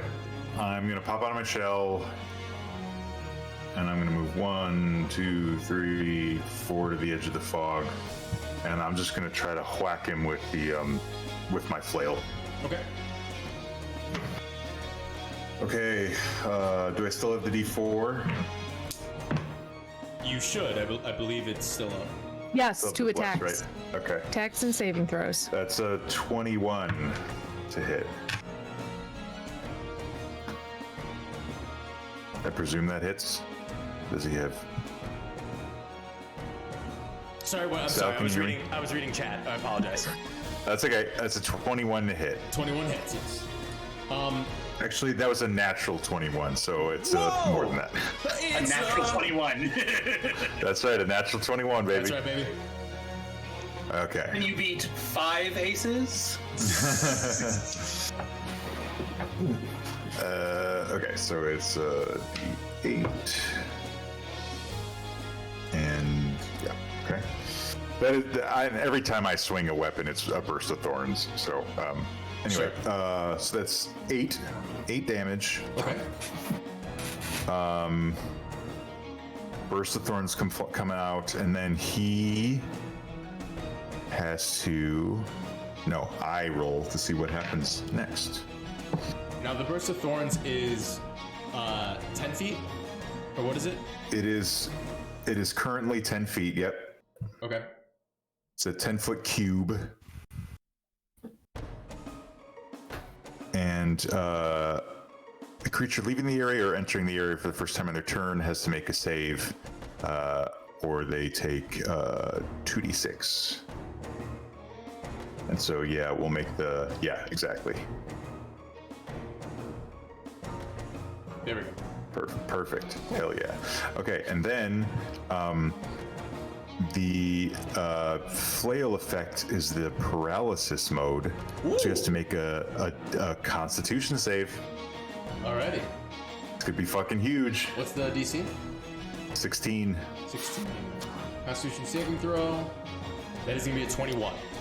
Oh, okay. Nothing else happens. Bash him with the flail, and it connects right into the chest. And you see him sort of put his hand on his chest, and a glow sort of emanates from under it, and he shakes off the added effect from the Flail of Madness. This spellcaster is sturdy.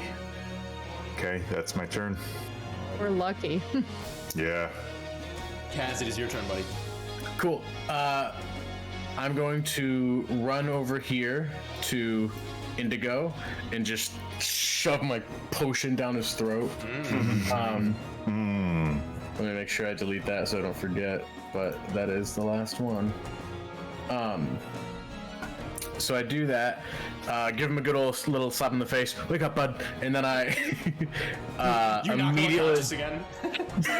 Oh, shit. Go ahead and roll. Fuck, what is it for a regular potion of healing? I deleted it from my inventory. 2d4 plus 2 hit points. I assume you roll it because you drank it. Correct. Okay. Cool. So then I run over to motherfucker McGee here, and I'm gonna try to hit him with Gold Toe's Shiv. Go for it. 4. That is a nat 20. Whoa! Oh, yeah, dude.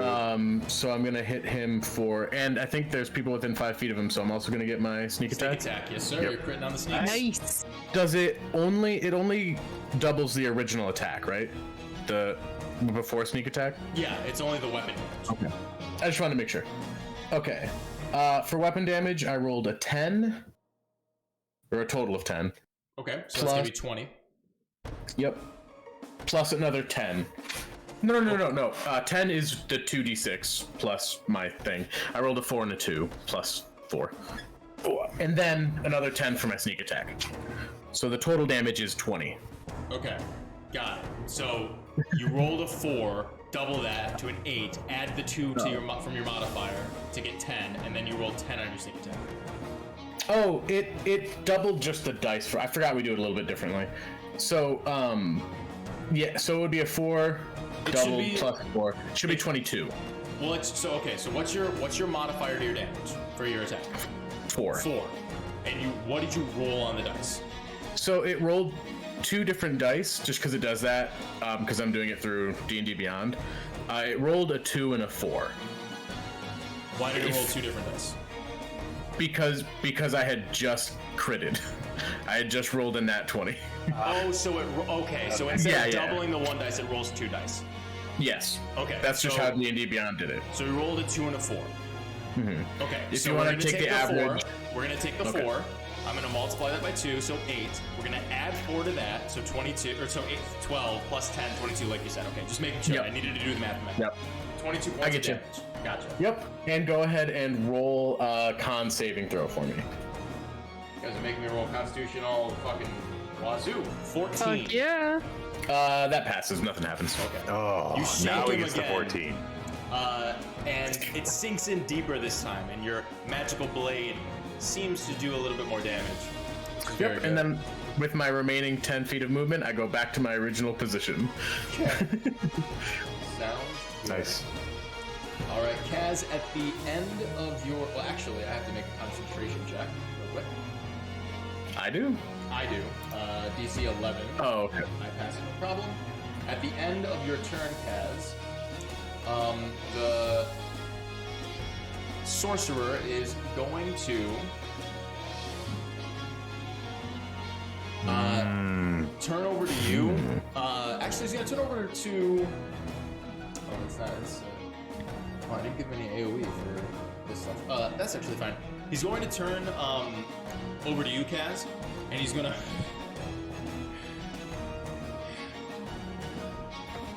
You're a thorn in my side. And he takes his wand and he starts to sort of spin it around in the air, and a sort of dark, black, glowing lantern appears in his other free hand as he holds it, and he takes the wand and stabs in it and shatters the glass, the dark shadow glass in the lantern, and it makes this horrible screeching sound. I need you to make a Constitution saving throw. Absolutely. Sorry, not Constitution. Wisdom. Wisdom. Everybody's rolling con checks and Constitution saves and stuff. I got sidetracked. That'll be 16. 16. You suffer.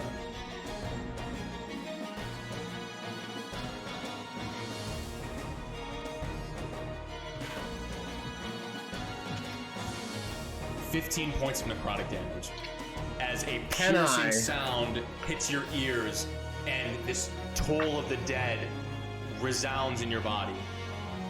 Can I use my uncanny dodge? This is not an attack you can dodge. But it just says when an attacker hits you with an attack. And I'm Did gonna you- overrule that. Did you roll a d4? I wasn't paying attention. Because this is not, I'm not hitting you with an attack. I'd have to roll to hit you. However, because you are making a save, I'm not hitting you with an attack.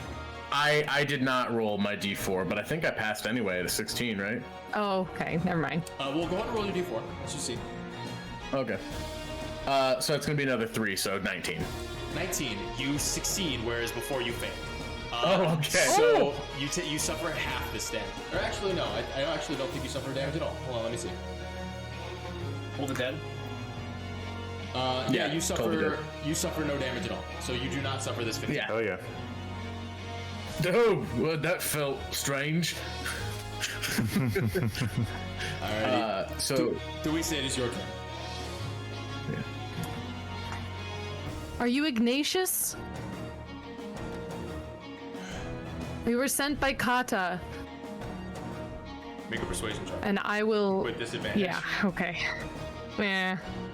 Let me get another d20 out here. Okay. Persuasion.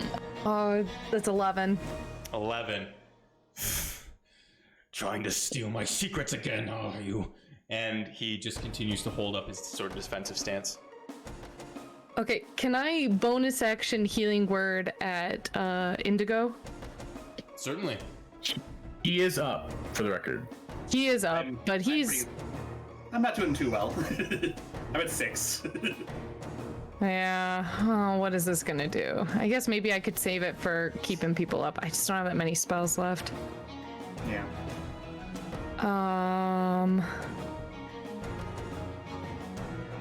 Yeah, you know what I'm gonna do? I'm gonna run over to him because I'm just worried.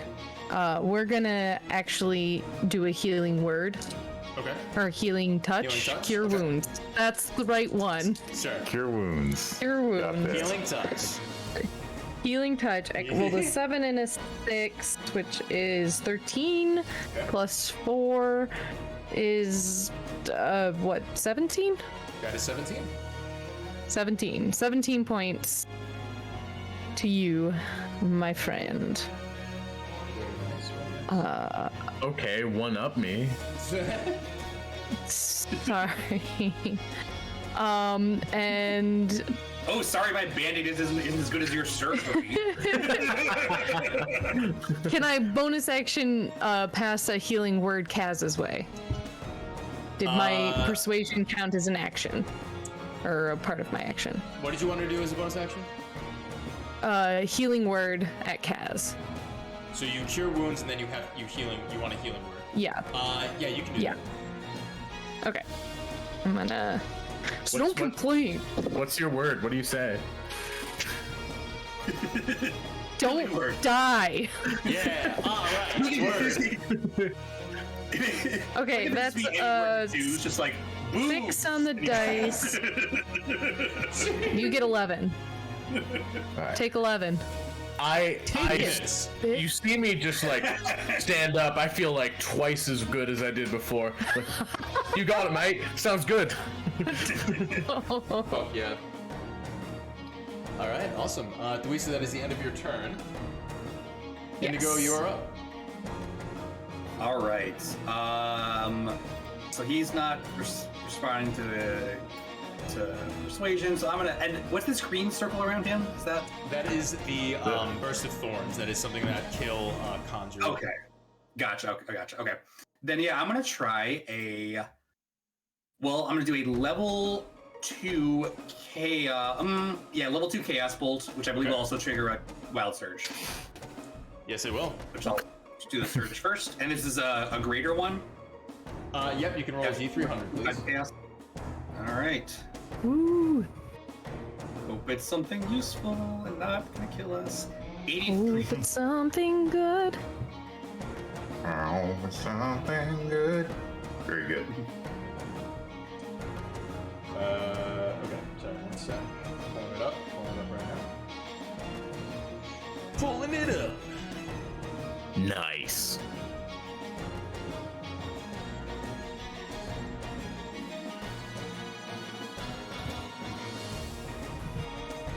What? Sorry. What did you say, Jamie? 80 what? 85. 83.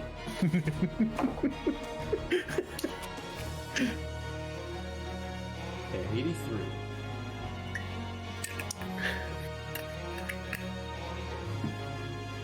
Oh God. Okay. Make a wisdom saving throw against your own spell save DC. Huh. Interesting. Is it versus charm? It is not versus charm, Jamie. Okay. Jamie's like, You gotta ask. Am I charming myself? I got a 5. Okay. Jamie, you all watch as that glowing bit of blue arcana begins to around Indigo as he looses out a Chaos Bolt. I will allow you to make the Chaos Bolt attack first. Okay. And That this I will only got happen a. sort of simultaneously. Okay. Cast bolt attack roll was 11. 11 misses. So that careens against the side of the pillar. However, you do polymorph into a tiny little rabbit. Oh. Okay. Okay. Perfect. Okay. You also cannot figure out how to like undo that at the moment. You just Sure. sort of are like Am I- you are a little rabbit. Do I still have my normal intelligence, or do I have like animal intelligence now? Let's see what polymorph does. I think you keep your like wisdom and intelligence, right? it's No, not, I don't think that's, so. I think that's druids. I Yeah. believe polymorph, you just straight up become that stat block. You are a bunny rabbit. Oh no. it's probably. I imagine you might control me then if you want, Sal. No, it's fine. I'll allow you to do whatever. Just Okay. pretend. Just believe you're a bunny, Jamie. This is a nice acting I'll just- exercise. I'll do some method acting and become a rabbit. Yeah. Someone get this man some lettuce. Yes. Do like Jared Leto and like only eat lettuce and like just be an asshole, but I'm a rabbit. Yes. The target's game statistics, including mental ability scores, are replaced by the statistics of the chosen beast. It retains its alignment and personality. So you're a very horny, very charismatic little rabbit. We just like Well, that actually tracks. Yeah, It's yeah. going like a normal little rabbit. I spilled. Yeah. I love it. I love it. Okay, good. That is the end of your turn, Indigo. The rabbit just sits like.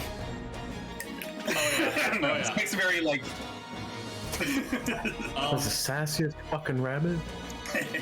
Ignatius sort of looks around at the situation, and you are nuisances. And he flicks his wand really quickly, and his body flickers as he casts Dimension Door on himself. And he is going to appear on the very top of the statue. You're a bitch. Sorry, you're a bitch. You're a good bitch.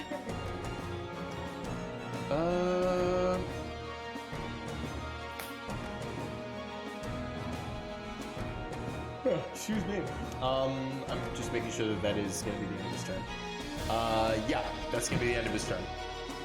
On initiative count 20. Initiative count 20.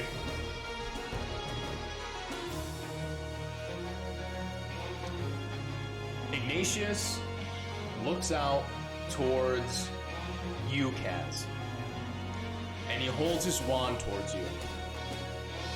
And he says, "We are bound now, devil child."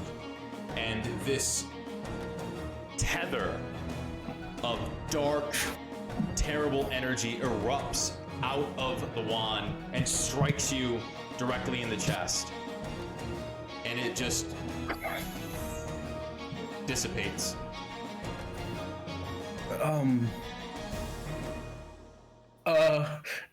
Kill, it's your turn. Was this visible? You all saw it happen, and then it disappeared. Okay, cool.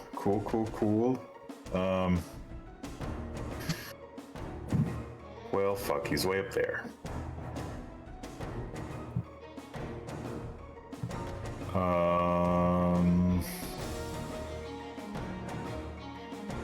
Has he seemed like he's in, like, Oh, sorry, pretty hold on. fine? The cloud also continues to. Hello, please let me touch you. Come on, dude. All you had to do was ask, baby. Oh, That's baby. consent. That's consent, kids. I consent, baby. Okay. The cloud moves more, and I don't know. Oh, thank God, Jesus. Oh my God, why? Why would you do this to me? Well, whatever. Matt, take your turn. I'm just gonna keep trying to do this. Okay, don't really know what the fuck I'm doing here, so I guess I will, I guess I'll use my symbiotic entity, fire it up, and then just move 1, 2, 3, 4, 5, get right up in there. Okay. Yeah, that's my shit. Okie Kaz, it's your turn. Dope. Let me make sure I understand how this works before I say it does. Yeah. I am going to absolutely drop a 15-foot orb of darkness on this bitch. Okay. Centered on him. Okay. Just I just wanna be like, bound my ass, and just this bitch can't see no more. Give me 1 sec. Sure.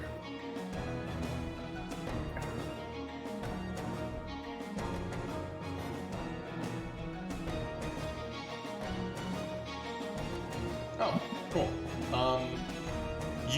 You hold up your hand to conjure this dark sphere, and Ignatius flicks his wand and wags his finger as he counterspells your darkness spell. Oh, fuck you. How's this for a spell? I'm gonna. Well, I guess there's no point. Not exactly anywhere for me to hide with my bonus action, is there?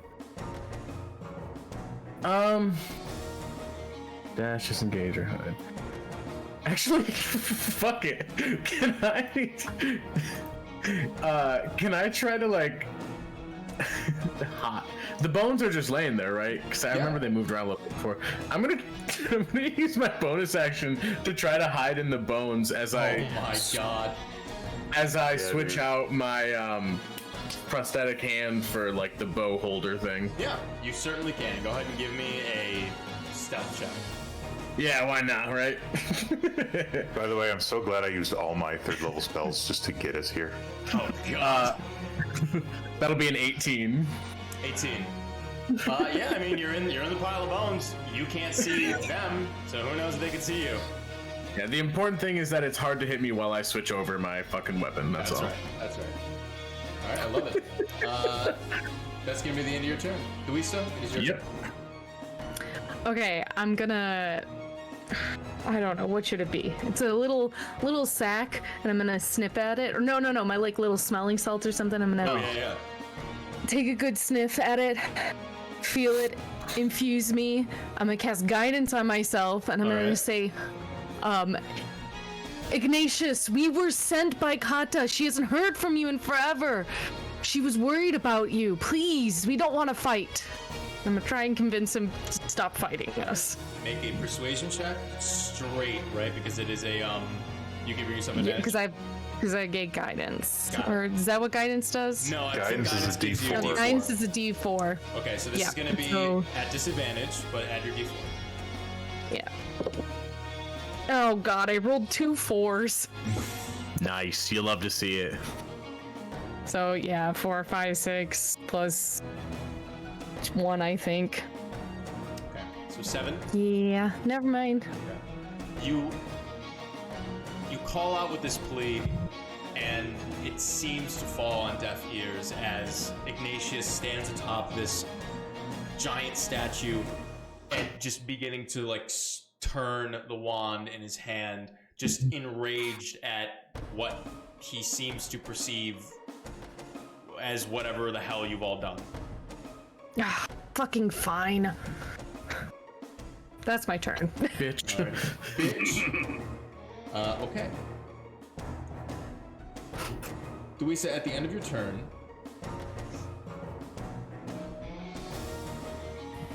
Ignatius is going to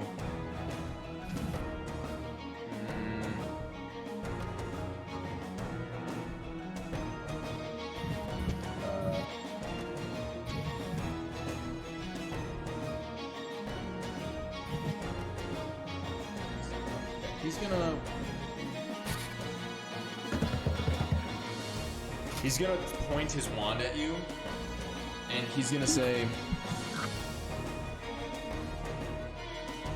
"You've come here to take everything."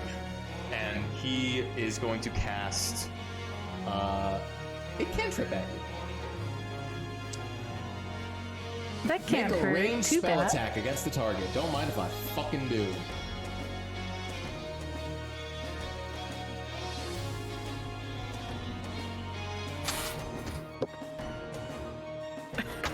That's gonna be an 18 to hit. That's my armor class. So it's hit or exceed. Okay, Can I so gonna yeah. hit. still can I still bend luck as a rabbit? No, you are a rabbit. Okay. So essentially, you can do everything that is on a rabbit stat block. That is what you can do. Does whatever a rabbit can do. You can poop. Yeah, if it That's says not on the stat block. if Carrots. it By says the nature of something, his form, fair enough. Yeah. yeah, if it says it on the stat block, then you can do that. Okay. I mean, look at the rabbit. You can bite. Louisa, you suffer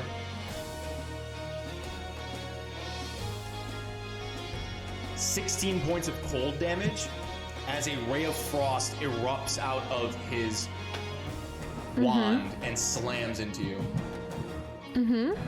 And your speed is reduced by 10. Okay. Jamie, you have a burrow speed of 5 feet now. Yeah, look at that. You can borrow, baby. I'm looking at the wiki. Is that accurate? Yeah, why not? Okay. Oh shit! I forgot he's still a bunny. Indigo, He's a it is your rabbit. turn now. Yeah, if I can't, I was actually going to ask because I could do subtle spells. So if I can't, feature, can I do subtle spells as a bunny? But probably it's not. Probably not. So okay. I will allow you to make a. I'll allow you to make a wisdom saving throw to see if you can break your own polymorph. Okay. It is against your own spell save DC. Can I do chaos now? No, you still have to use the. Yeah, you have to use the stat blocks of a bunny. Okay, because I don't have time to cast. So I your got it. wisdom save has to be the so- bunny's wisdom, and it's against your own your own spell save DC.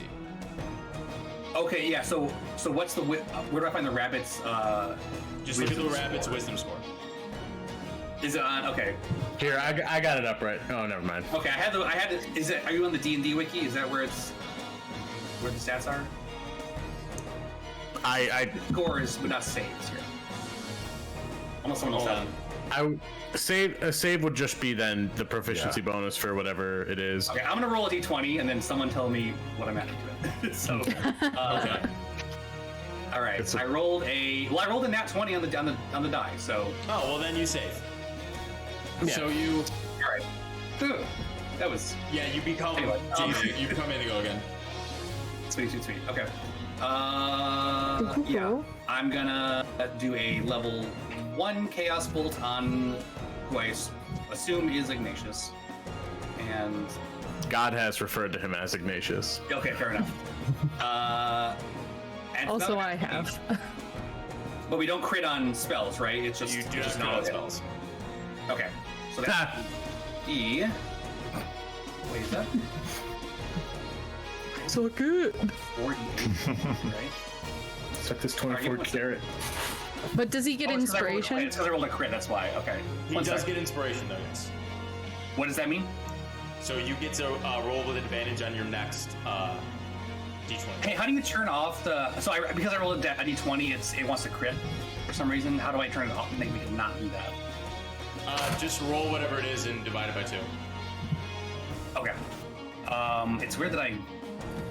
It's like okay, whatever. Sorry. Let me. There's probably a way to change that. That's fair. I don't know what's going on here.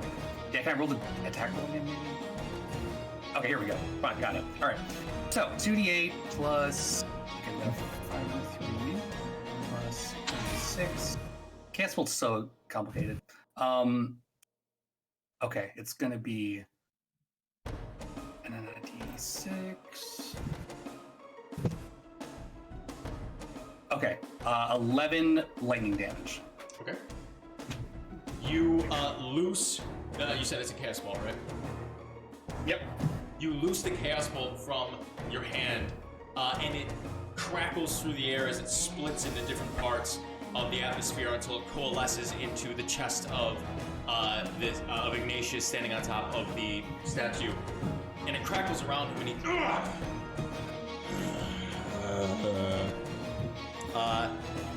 How many points of damage? 11.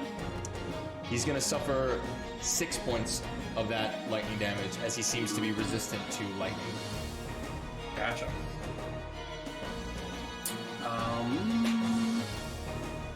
And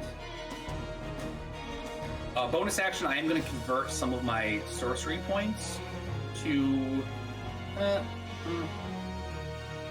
Yeah, I'm going to convert some of my 3 of my sorcery points into a level 3 spell slot. Okay.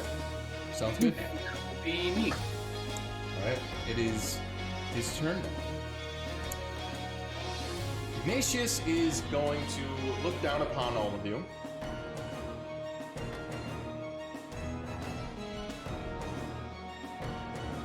Oh, sorry. Kaz, please make a,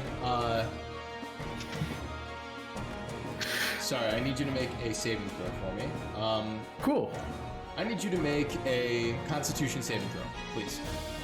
All right, are you 100% sure? Yes, I'm reading it right now. Constitution saving throw. Okay. Add that 10. D4. 10. Add that Plus the D4. D4. Plus the D4. Let me roll the D4. Oh no. 13. 13. So Ignatius, as that lightning strike hits him, it strikes into him, and Indigo, you actually notice that he takes even less damage than you had initially thought before.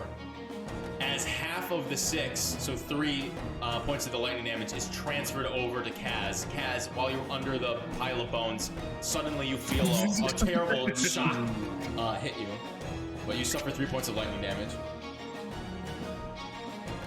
Good.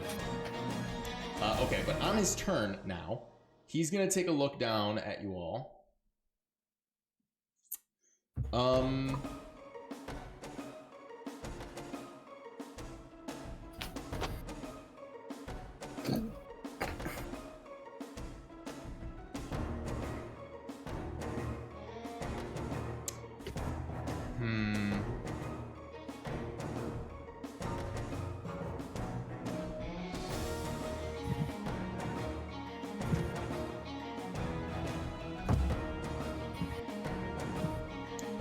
Yeah, he's gonna look down at you all, and he's going to hold the wand down, and he just sort of one by one trains it on each of you, and he says,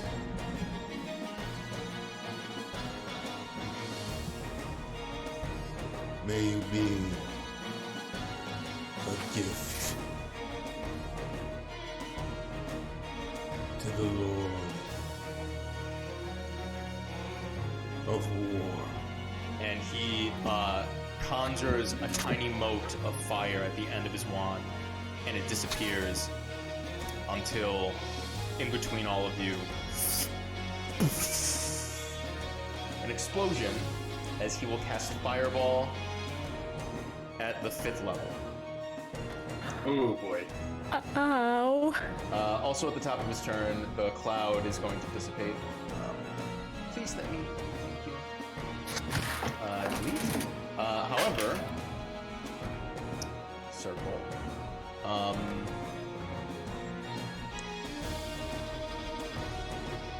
20-foot radius sphere. I probably should have just moved the thing that I just deleted, but whatever. 5, 10, 5, 10, 15, 20, 25, 30, 35, 40.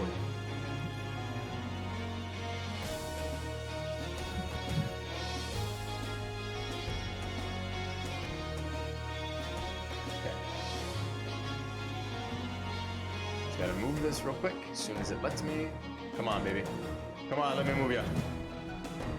Chugging along. I'm trying as literally as hard as I can. I wonder It doesn't where look like you're they're- trying. I know.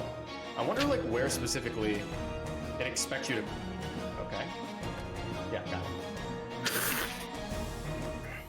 All right. And he's gonna get all of you. So I need all of you to make dexterity saving throws. Dope. Is this a spell? I would assume. This is a spell, yes. Fireball, yeah. This is Fireball. All right. Yeah. I'm gonna Tides of Chaos this. I got a 12, which I have to assume is not high enough. Make sure you add your 12 bless. fails. Your Oh, D4 for everyone except for Jamie. Oh, I rolled an 18. Plus the D4 is 21 total. That saves. 13. Fails.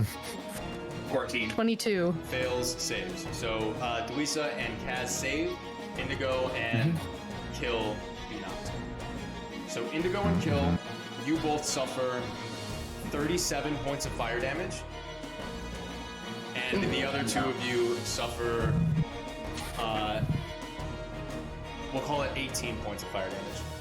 All right, so I got 9 because I'm resistant to fire, and then I'm also going to use my uncanny dodge. You can't dodge a fireball. Yeah, you can't dodge a fireball. That's for an attack. Then why does Dex save work? Fuck you. What do you But mean? fine. No, dex save is to like sort of dexterously roll out of the way or to like cover yourself quickly. Yeah, yeah. Uncanny dodge is for a single attack. You will get evasion at a higher level. Yeah, next level, actually. Oh, there you go. Yeah, evasion is for AoE attacks. So Okay, you'll cover I'll your take bases soon. I'll take 9. It's funny because in older editions, Uncanny Dodge is like specifically for reflex saves. So I think that's why I'm being a little thrown off. But I think I understand what you're saying. Yeah, they split it up into 2 different abilities now. But yeah, okay. That is. No, I'm sorry. Uncanny Dodge is for being flanked, I think. So who's down? Sorry, never mind. You, Teresa, and Indigo are down. Okay. Yes. Okay. Cool. That is the end of Ignatius's turn. On initiative count 20.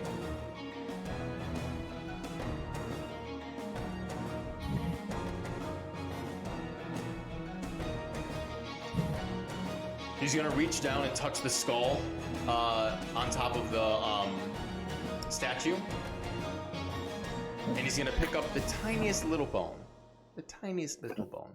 and it disintegrates in his palm, and he's gonna regain possibly something, but we'll see. Let's see.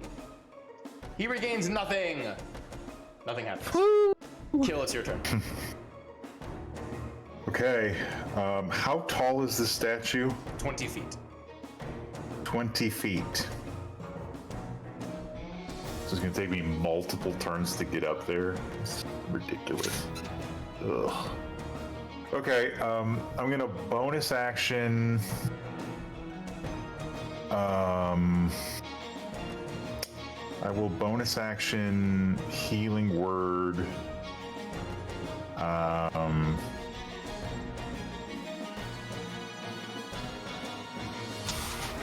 See, okay, 6 HP to Tuisa. Healing word range is like 60 feet, right? 60 feet, yep. Yeah, no problem at all. Okay, I wish I could do that again. I guess I would like to begin climbing this statue. Okay. You just have half movement, so you move up 10 Yep. feet. So we can just Yep. move you right there, Bola. Yep. Cool. And I'm just like, I'm coming for you, you motherfucker. Yeah, dude. I love it. I'm gonna get All right, you. buddy. Is at the end of your turn, you have an action still. Oh, yeah, I You do. can dash, technically. Oh, that's interesting. That is interesting now, isn't it? No, you know what? I'm gonna go ahead and symbiotic entity one more time. Okay. You do so. Yeah. Get my spores flying. All right. That's the end of my turn. Alrighty. Kaz, it is your turn. Cool. I'm going to stand in this pile of bones, and I'm going to use steady aim Okay. to give myself advantage on this shot, Hell yeah. which means I'm also going to get my sneak attack. Yes, you are. Yeah, dude. All right. The first roll probably hits with a 23, but we'll go ahead and roll again in case I get a nat 20. There we Fuck go. yeah, that's your crit. There's your crit. Yeah, baby. All right. So that's 1d6 plus 5. Now this is your crossbow, right? So this is going to be at half damage because it is not magical. That's true. So I rolled a 3 to 6 plus 4, so that's going to be plus 5. Don't you have like a really nice arrow that you bought? I am using the Autolycus arrows, not the Slayer arrow. Got it. You're not gonna use the Slayer arrow. Well, we never said specific because it's a magic weapon meant to slay a particular kind of creature. We did never say what it was. If I knew it just worked, maybe I would use it. Okay. I mean, you know it's magical. That's all I'm saying. Yeah. It does so much damage, I don't really want to waste it. I respect that. Yeah. We are getting wrecked by this dude, though. Yeah, there's 2 people. All right, fine, I'll use it. Just for the full crit. Just for the full crit. Right. You know, you never know. So, let me make sure I get exactly what it does. So again, I rolled a 3 on the die, which will just roll to a 6. So 11. Okay, cool. So it's going to be 11 damage, and then go ahead and do a DC 17 con saving throw. Okay.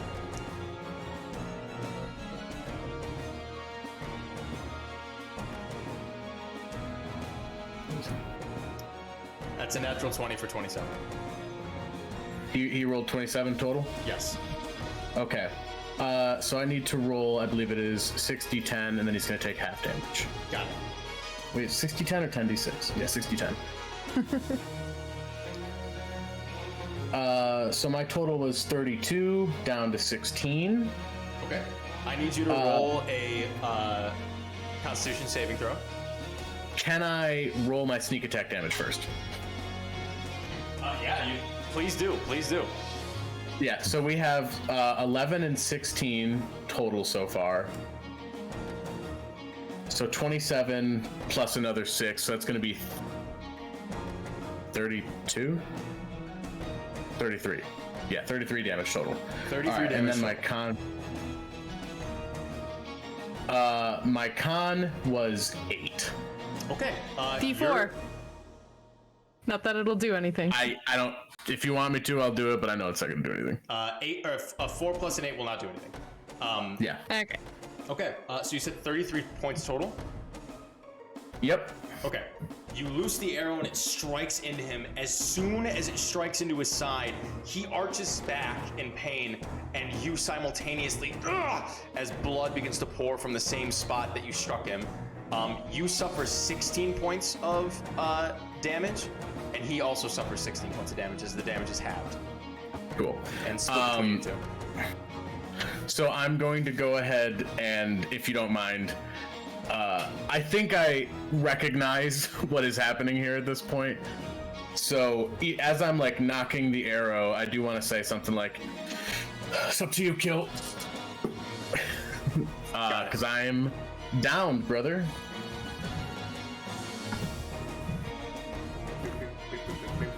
All right, that is the end of your turn, my friend. Cool. Luisa, you are up. So how does our good friend Ignatius look? He's not looking good. He's not like, flying by the skin of his teeth right now, but you guys have been fucking him up. Like he's hurt. He's certainly hurt. Oh gosh, I'd have to get so close to him.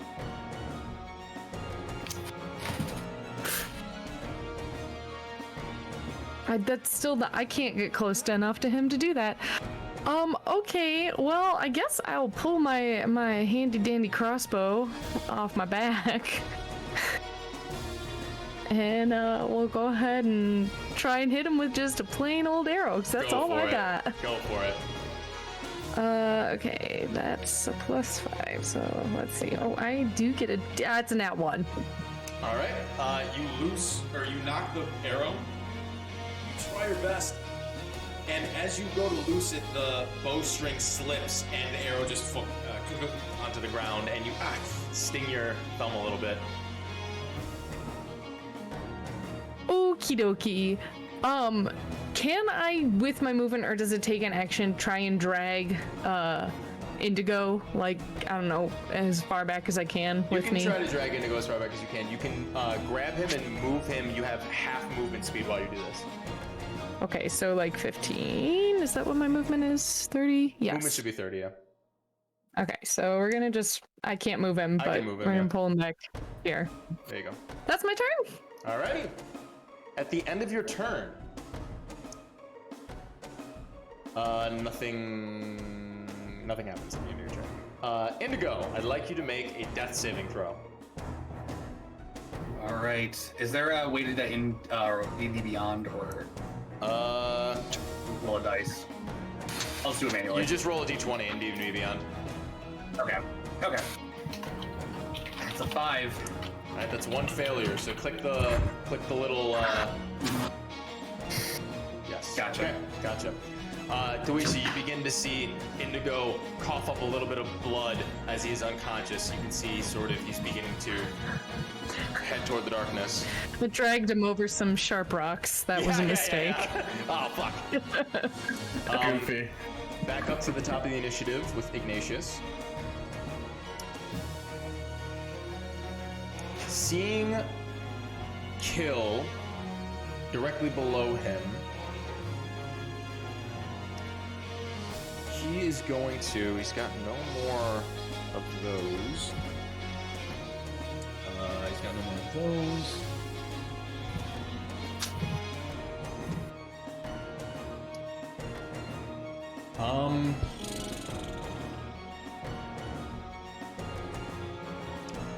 He is going to hold his wand out directly towards you, reach forward as a little bit of green energy begins to coalesce at the front. He takes 2 fingers and pulls it back like a bowstring as an arrow begins to apparate just in front of you, and he looses an acid arrow directly at you. Okay. So that is a ranged spell attack. That's going to be a 27 to hit. Come on, dude. Yeah, I rolled an 18. His modifier is 9. Yeah, that hits. That hits. You're going to suffer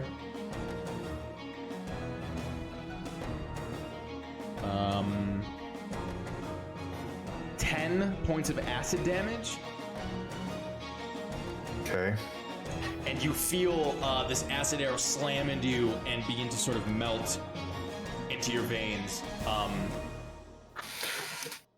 At the end of Michaela got us screwed the DM, just so everyone knows. Amazing. I will hold on to that for my next roll. You're not poisoned or anything. However, on the end of your next turn, you will suffer more acid damage. Okay. Okay. That is his action. That is going to be the end of his turn. And at initiative count 20, he's going to point over to Duisa. He's going to look down at you, Kill, and he's going to say, You wouldn't want what happened to your friend to happen to her, would you?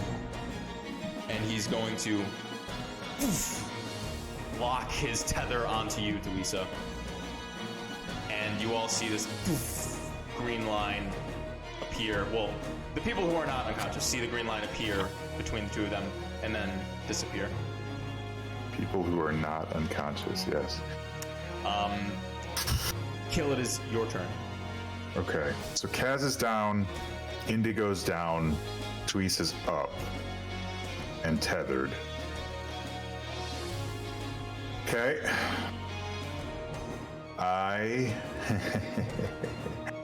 Hey boy. Haley. I am going to.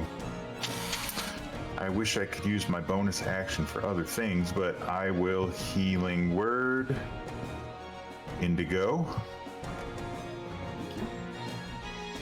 He will gain Healing Word. He will gain 8 hit points. Amazing. Pop back up. Okay. All right. I'm gonna continue to climb up this statue, and as I do, I just say, The thing is, don't tell them this, but I don't give a fuck about them. Amazing.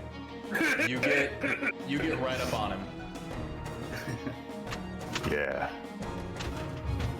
I don't know if he buys that or not, but I don't care. Okay. So I'm right up on him. Oh yeah. Okay. At the precipice of doom. Yes, at the precipice of doom. Okay. Suplex him off. Suplex him off. Yeah, Top rope. Yes. I know. The problem is 20 feet of falling damage is probably not as effective as other things I can do. Yeah. As Unfortunately. thematic as it would be. Yo, Sal, what if I grapple him and then I give him the DDT off the top rope? Is that just auto KO? It won't be. I don't know if it'll be auto KO, but I will definitely. I will give you more damage to roll for sure than just 20 falling. Fuck.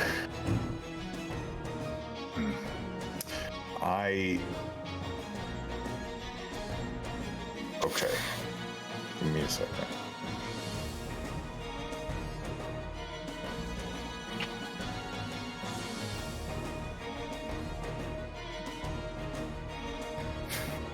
I wish I remembered exactly what those did, but I don't.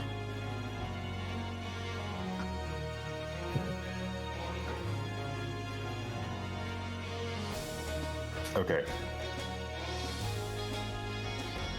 I think what I'm gonna do is take out. I have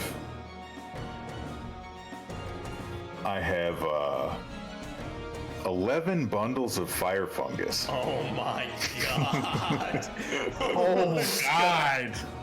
I'm gonna grab about 10 of them, Uh-huh. and I'm just gonna look at them straight in the eyes, Okay. and then I'm just gonna, like, while maintaining eye contact, I'm gonna light these bitches with Druidcraft and just see what happens. Oh, Jesus. And he just, what are you doing? And you just, and you all, like, Who's up right now? Thuisa? I'm up. Indigo. You see a Wait, tiny, Indigo's up? Yeah, I missed I it. just got him up. He'll just heal. Oh, I missed that. You see a tiny, Good. like, nuke go off. Okay, so I Oh, believe please don't die. I believe each bundle is a. I mean, okay. He'll have someone. He'll have someone erase him. This guy doesn't. Hold on. I gotta check my notes. Okay.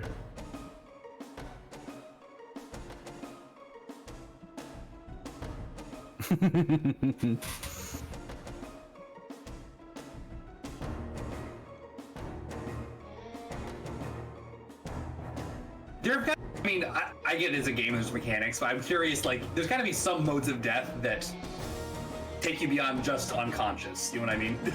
There Oh are. yeah, no. There are If mechanically, you, yeah. So Jamie, if you take damage that brings you below 0, and then any excess damage beyond that, like in one go, right? Like let's say your maximum health is 50, Okay. and you suffer 100 points of damage in one go, that automatically kills you no saves because it brings you down to 0, and then if you suffer your health or more beyond that, then you automatically die.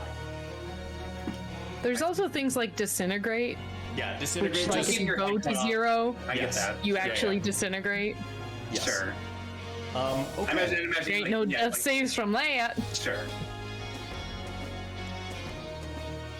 Okay, so, these all act as alchemical fire. So this will be Okay. fun.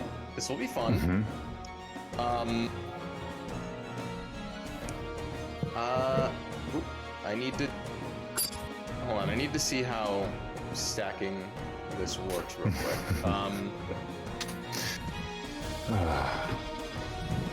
I really hope I didn't just flippantly kill myself, but this was starting to seem like a TPK.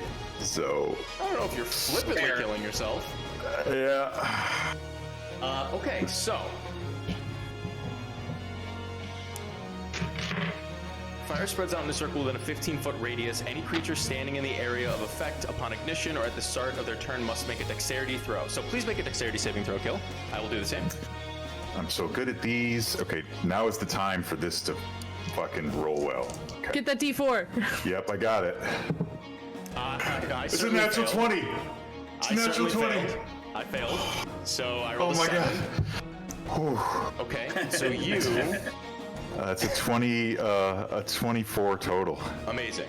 Nice. Okay, so... Awesome. So... I'm gonna... Okay. So... Good. I love that. A usual alchemical fire regular, which each one of them acts as, would do Okay. 4d4 fire damage, right? Okay.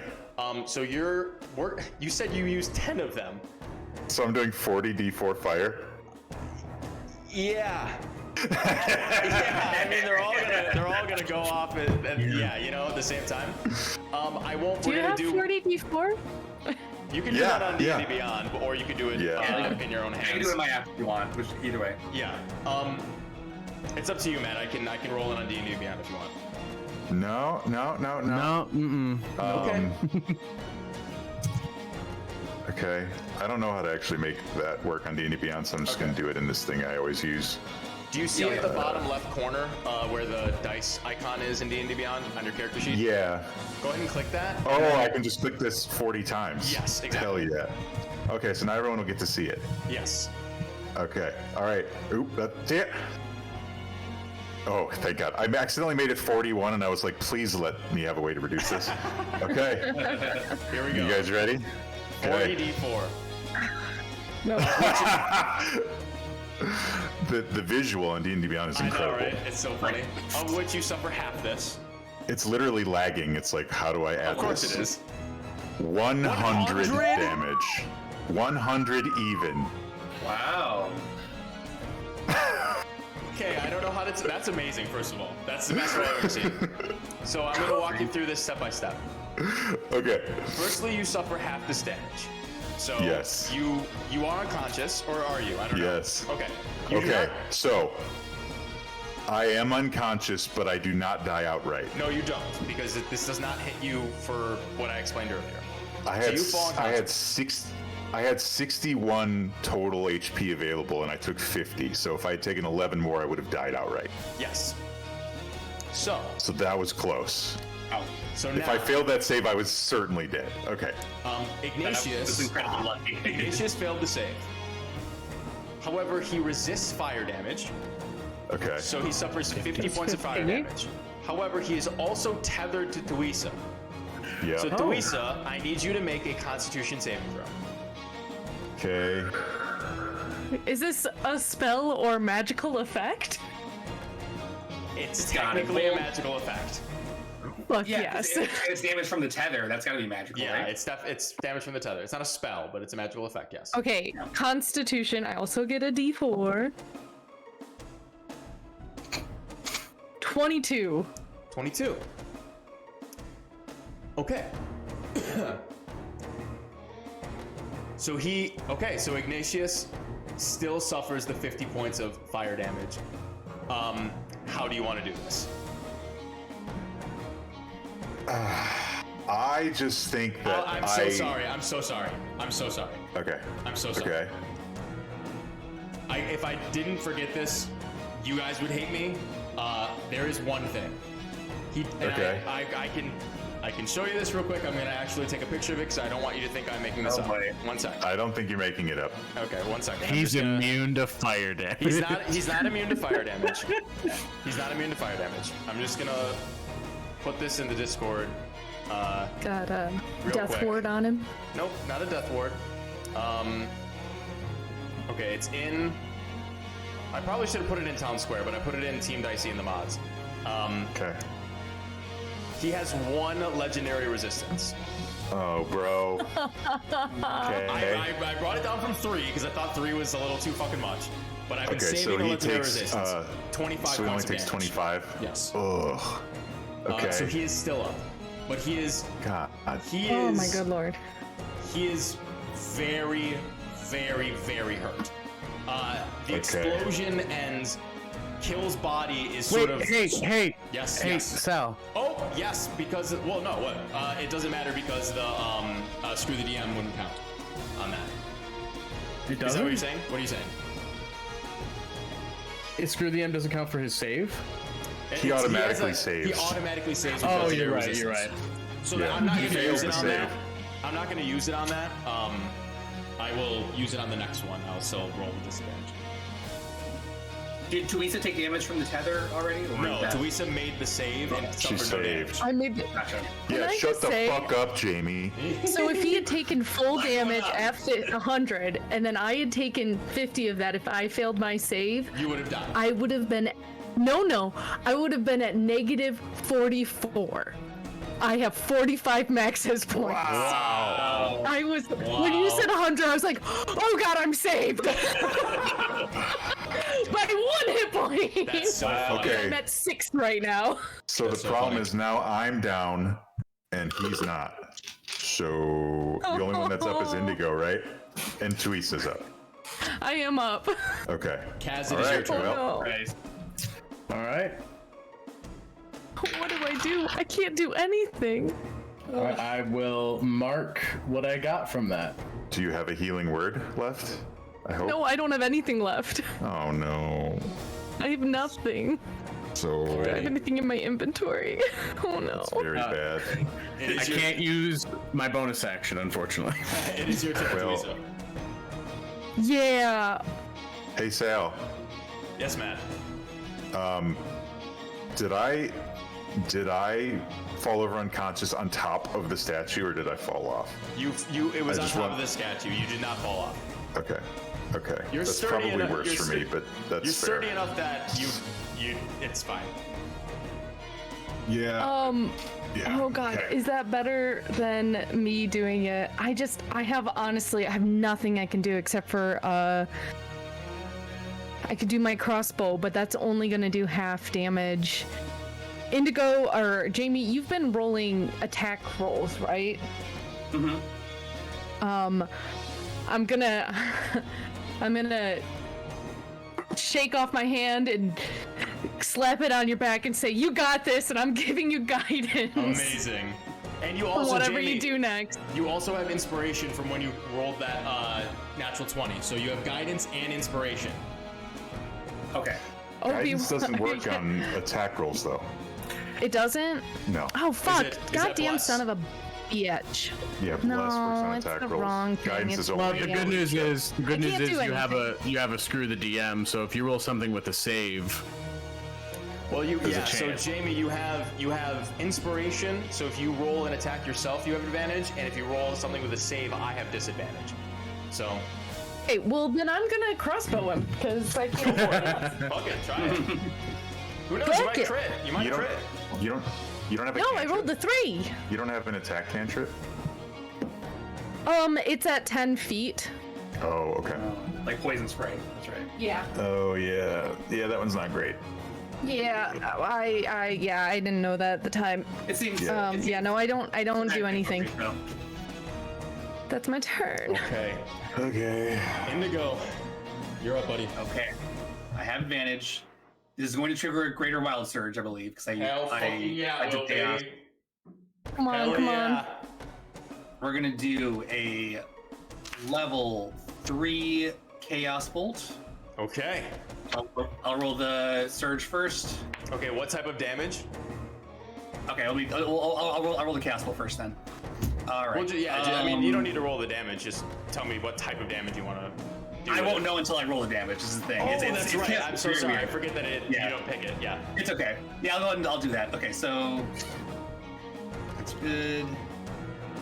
Yep. Oh, wow. 24 to hit. Actually, That's a good hit. yeah, on both my most rolls, I got 24 to hit. So, I'm gonna let go. 6 and 7.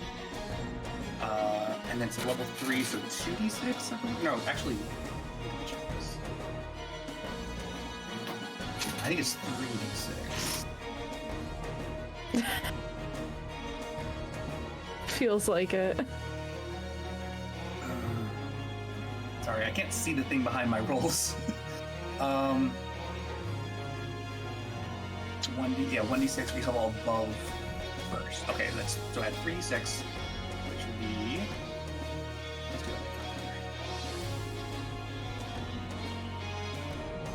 it. Okay, so we're looking at 23. Oh, it's a 7 and a 6. 23 psychic damage. Okay. Go ahead and roll your D300. Yes.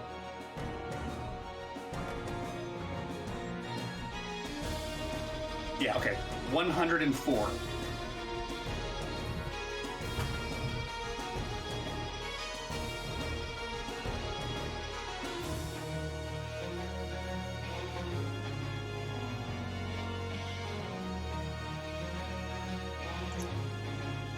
Okay.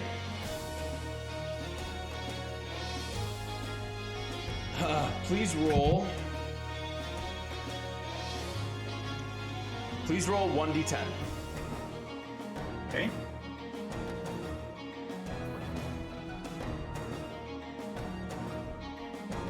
Seven. 7. A surge of necrotic energy emanates out from you. Tuisa, you suffer 7 points of necrotic damage as this energy blasts into you, and Indigo, you heal 7 points of damage as you suck the life from Tuisa. Tuisa, I believe you go down, correct? Yep. Okay. I'm so sorry. Okay. Oh boy. That should kill though, right? He's immune to necrotic. How's Salt looking? No, it's psychic damage. Yeah, it did psychic on Salt. Yes, Got however, it. I need to check something. Okay. If this dude is somehow immune or resistant to psychic damage, He's not. I'm checking how the cord works. oh, Oh, how much damage? Well, no, I'm checking to see if it...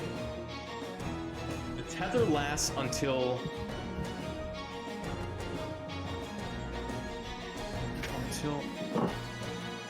The tether lasts until count 20 on the next round, or until Ignatius or the target is no longer in the lair. Okay, because you are unconscious, Thuisa, you automatically fail this Constitution saving throw. So Okay. you suffer sorry, how much damage was the psychic, Jamie? I think 26, I think. 26. So Tuisa, you automatically suffer 13 points of psychic damage. So you fail you fail one death save automatically. Just one? Mhm. Okay. And Ignatius suffers 13 points of psychic damage. Indigo, as the Chaos Bolt strikes into him,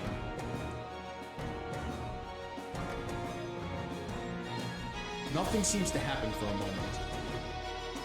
And he just looks down at you.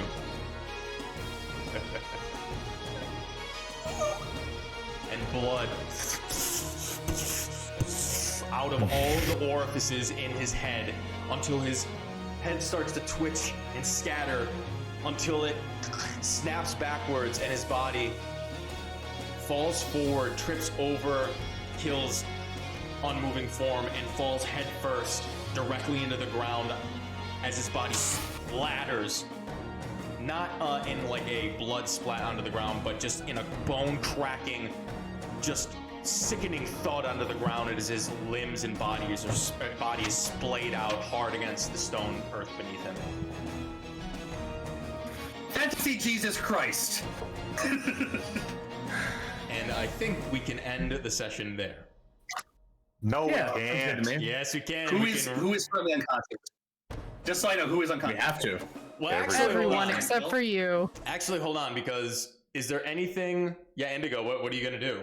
We have to just curious. see this out because I don't want you guys to. I don't want to find out that there's nothing that can happen. Yeah, And if then someone you needs to guys make a new fuck up. character, let me know that. We will keep it in Teresa the is down. initiative. Is killed. We'll Okay, keep in the okay. initiative real quick. So that is your action, right? You have a bonus action if you'd like. If you have one. Okay. Do you have a bonus action? So, but right now, well, maybe. I want to make him magic surge so bad. Just to be clear, so Tuisa is down and Kill is down. Kills everyone. Everybody's down. Except for you. Everyone's down. Everyone is down. Mhm. Yep. And it's an action to give someone a healing potion, right? And you Correct. have one healing potion. Yes. Okay, then yeah, I don't. Bonus actions, I do not have any that will be useful here. Okay. So we're gonna go up to you, Kill. Go ahead and roll Yep. a death saving throw.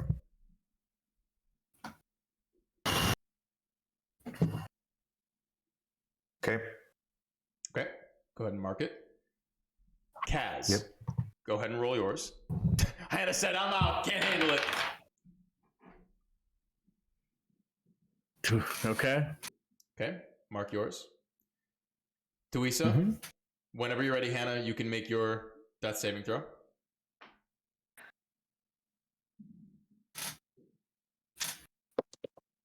That's a 10.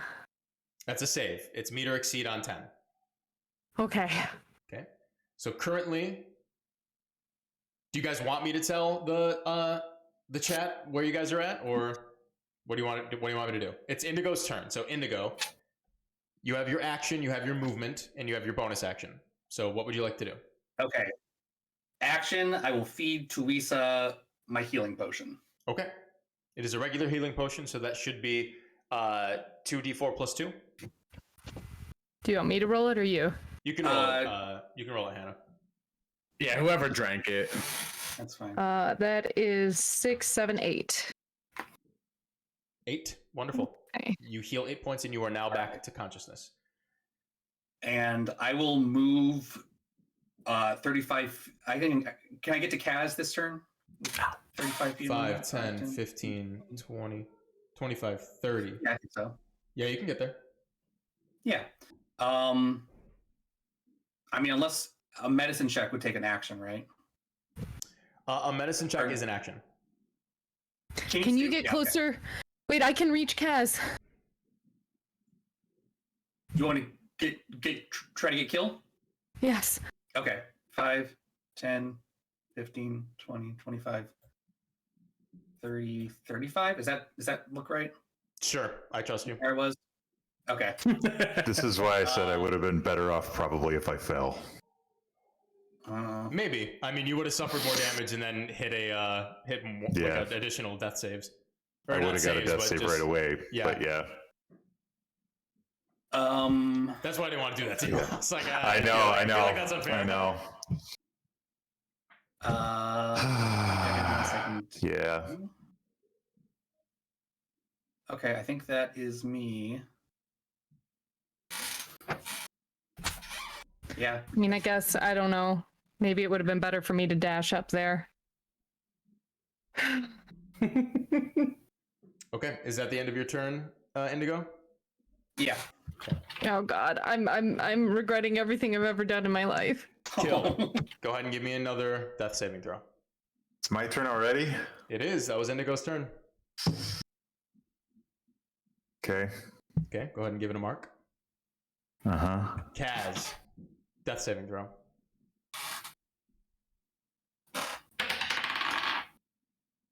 Okay.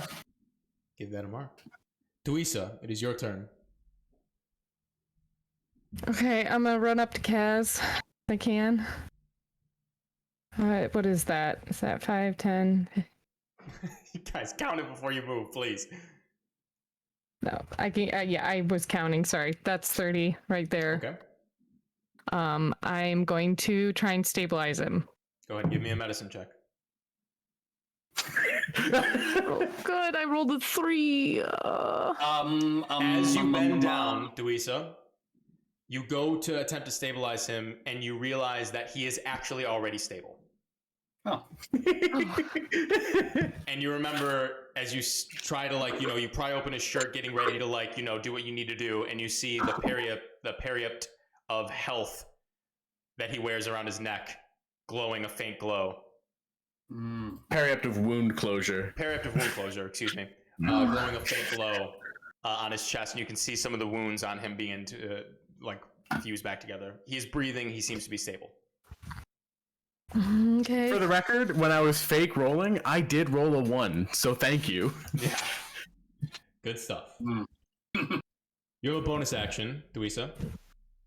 Can I bonus action move? No, I No, can't do unfortunately not. anything.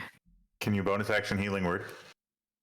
No, I don't have anything. I used up all my spells on the spider lady fight. Yeah. I only Yeah. had 2 spells. That's my turn. Oh, is there anything I could do? Anything? Oh, good lord. Indigo, it is your turn. Okay. The statue is very tall. Is 20 there feet. any? It's 20 feet. Mhm. Yep. Can I attempt to climb the statue with 35 feet of movement? So where you are, it would take you 5, 10, 15 feet to get to the feet of the statue. And then to climb, it's half your movement. So then it would be 25. Your movement is 30. 35 is my movement. Wow, you would. Hold on. I have to count this again because I'm pretty sure you actually can just get there. Actually, I think satyrs might have a climbing thing. I could be wrong about that. Hold Let me see on. here. Let me count. So 5. It's not half your movement. It's difficult terrain. So it counts as double. So each square instead of being 5 is 10. So you Oh, here move we go, here we 5, go. 10, 15 to be at the base. You get on. 15 plus 10 is 25. And you said your movement is 35? Yeah. Then you get up next to him with your Awesome. with your full movement. Okay. Because to climb up it takes 20 feet of movement, right? It's a 20-foot statue, right? Oh my god. Yes, I'm looking at the Yeah. squares. Yeah, I'm so sorry. No. Yeah, I mean, I hate to say it, but you can make it totally halfway right. up the statue. No, you're totally right. You make it halfway up the statue. That is totally my fault. I'm looking at the squares, not the fact that it's 20 feet. So each square Okay. it would be more than that. So you can get up to halfway up the statue. Yes. So sorry. I see. Can I dash to move the rest of the way? With your action, Or does yes. that- You can use your action to dash for the rest of the way, yes. Okay. Then I guess I will do that. Okay. You move all the way up. You have a bonus action. Can't really do anything with it. So I guess that's me. Okay. Kill. Please make another death saving throw.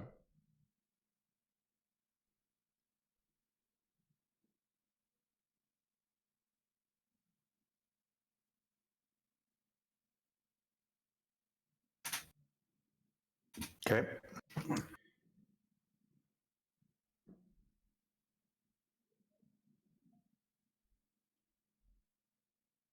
Tuisa. It is your turn. I'm dashing. Okay. I'm pushed. I don't know. Can I? I probably can't climb up the same side he's climbing up. 5, 10, 15, 20. Well, I'm you at the top of this. He's at the top. You can get halfway up the statue as well. Okay. You can use your you can use your action to dash if you want. You can get all the way up. Okay, I'll do that. Okay, you do so. You both are standing at the top of the statue, each on the shoulders, as Kill is slightly just above you, but within reach, on the top of the skull. That is the end of your turn, Tuisa. Indigo, it is your turn. It is? Yeah. Okay. There's nothing All for right. Kaz to do. Um, Kaz is unconscious, so. If I wanted to search Kill for a good berry or a potion, would that take more and then give it to him without that being more than an action to do? If you wanted to search him for a potion, Or unless he keeps them like obvious on his person. I would say that potions.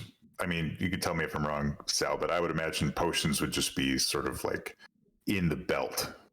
You know? Yeah, like a little holster. I'll allow that. I will allow you to make a bonus action. Well, no, it's very obvious that they're just there for you. Then, if that I do have a healing potion on my belt. I will give Kill one of his healing potions. You grab the healing potion, pop the cork, put it into his mouth, tip his head back, and you dump the potion in. Holy fuck. And your buddy Kill returns to consciousness. Oh. All right, are we all you good? guys? I didn't want to say it during and I didn't want to say that I had a healing potion until he said that he was looking for it. Yeah.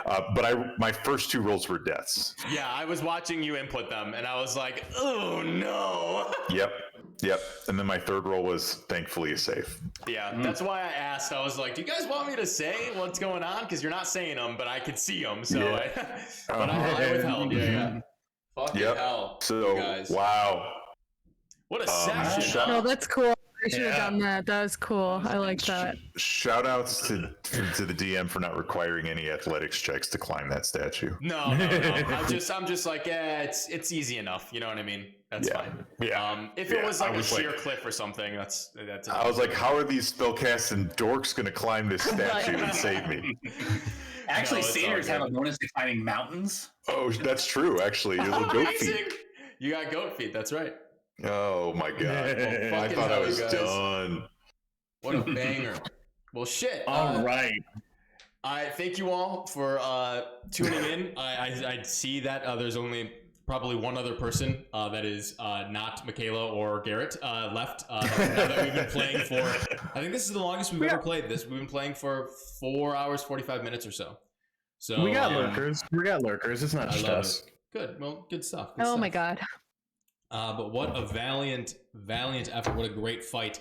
I hope you guys enjoyed that as much as I did. That was a fucking banger. It's tough playing these spellcasting enemies because I just have so many things that I have to like be keeping track of. That's why I felt so bad. Where I was like, fuck, like the one thing that's like really important for me to remember that I have is the one legendary resistance. So I didn't want you guys to feel like I was, cheating you out of that. So I was like, I literally just looking at it now and I forgot. So I don't think anyone would ever think that of you.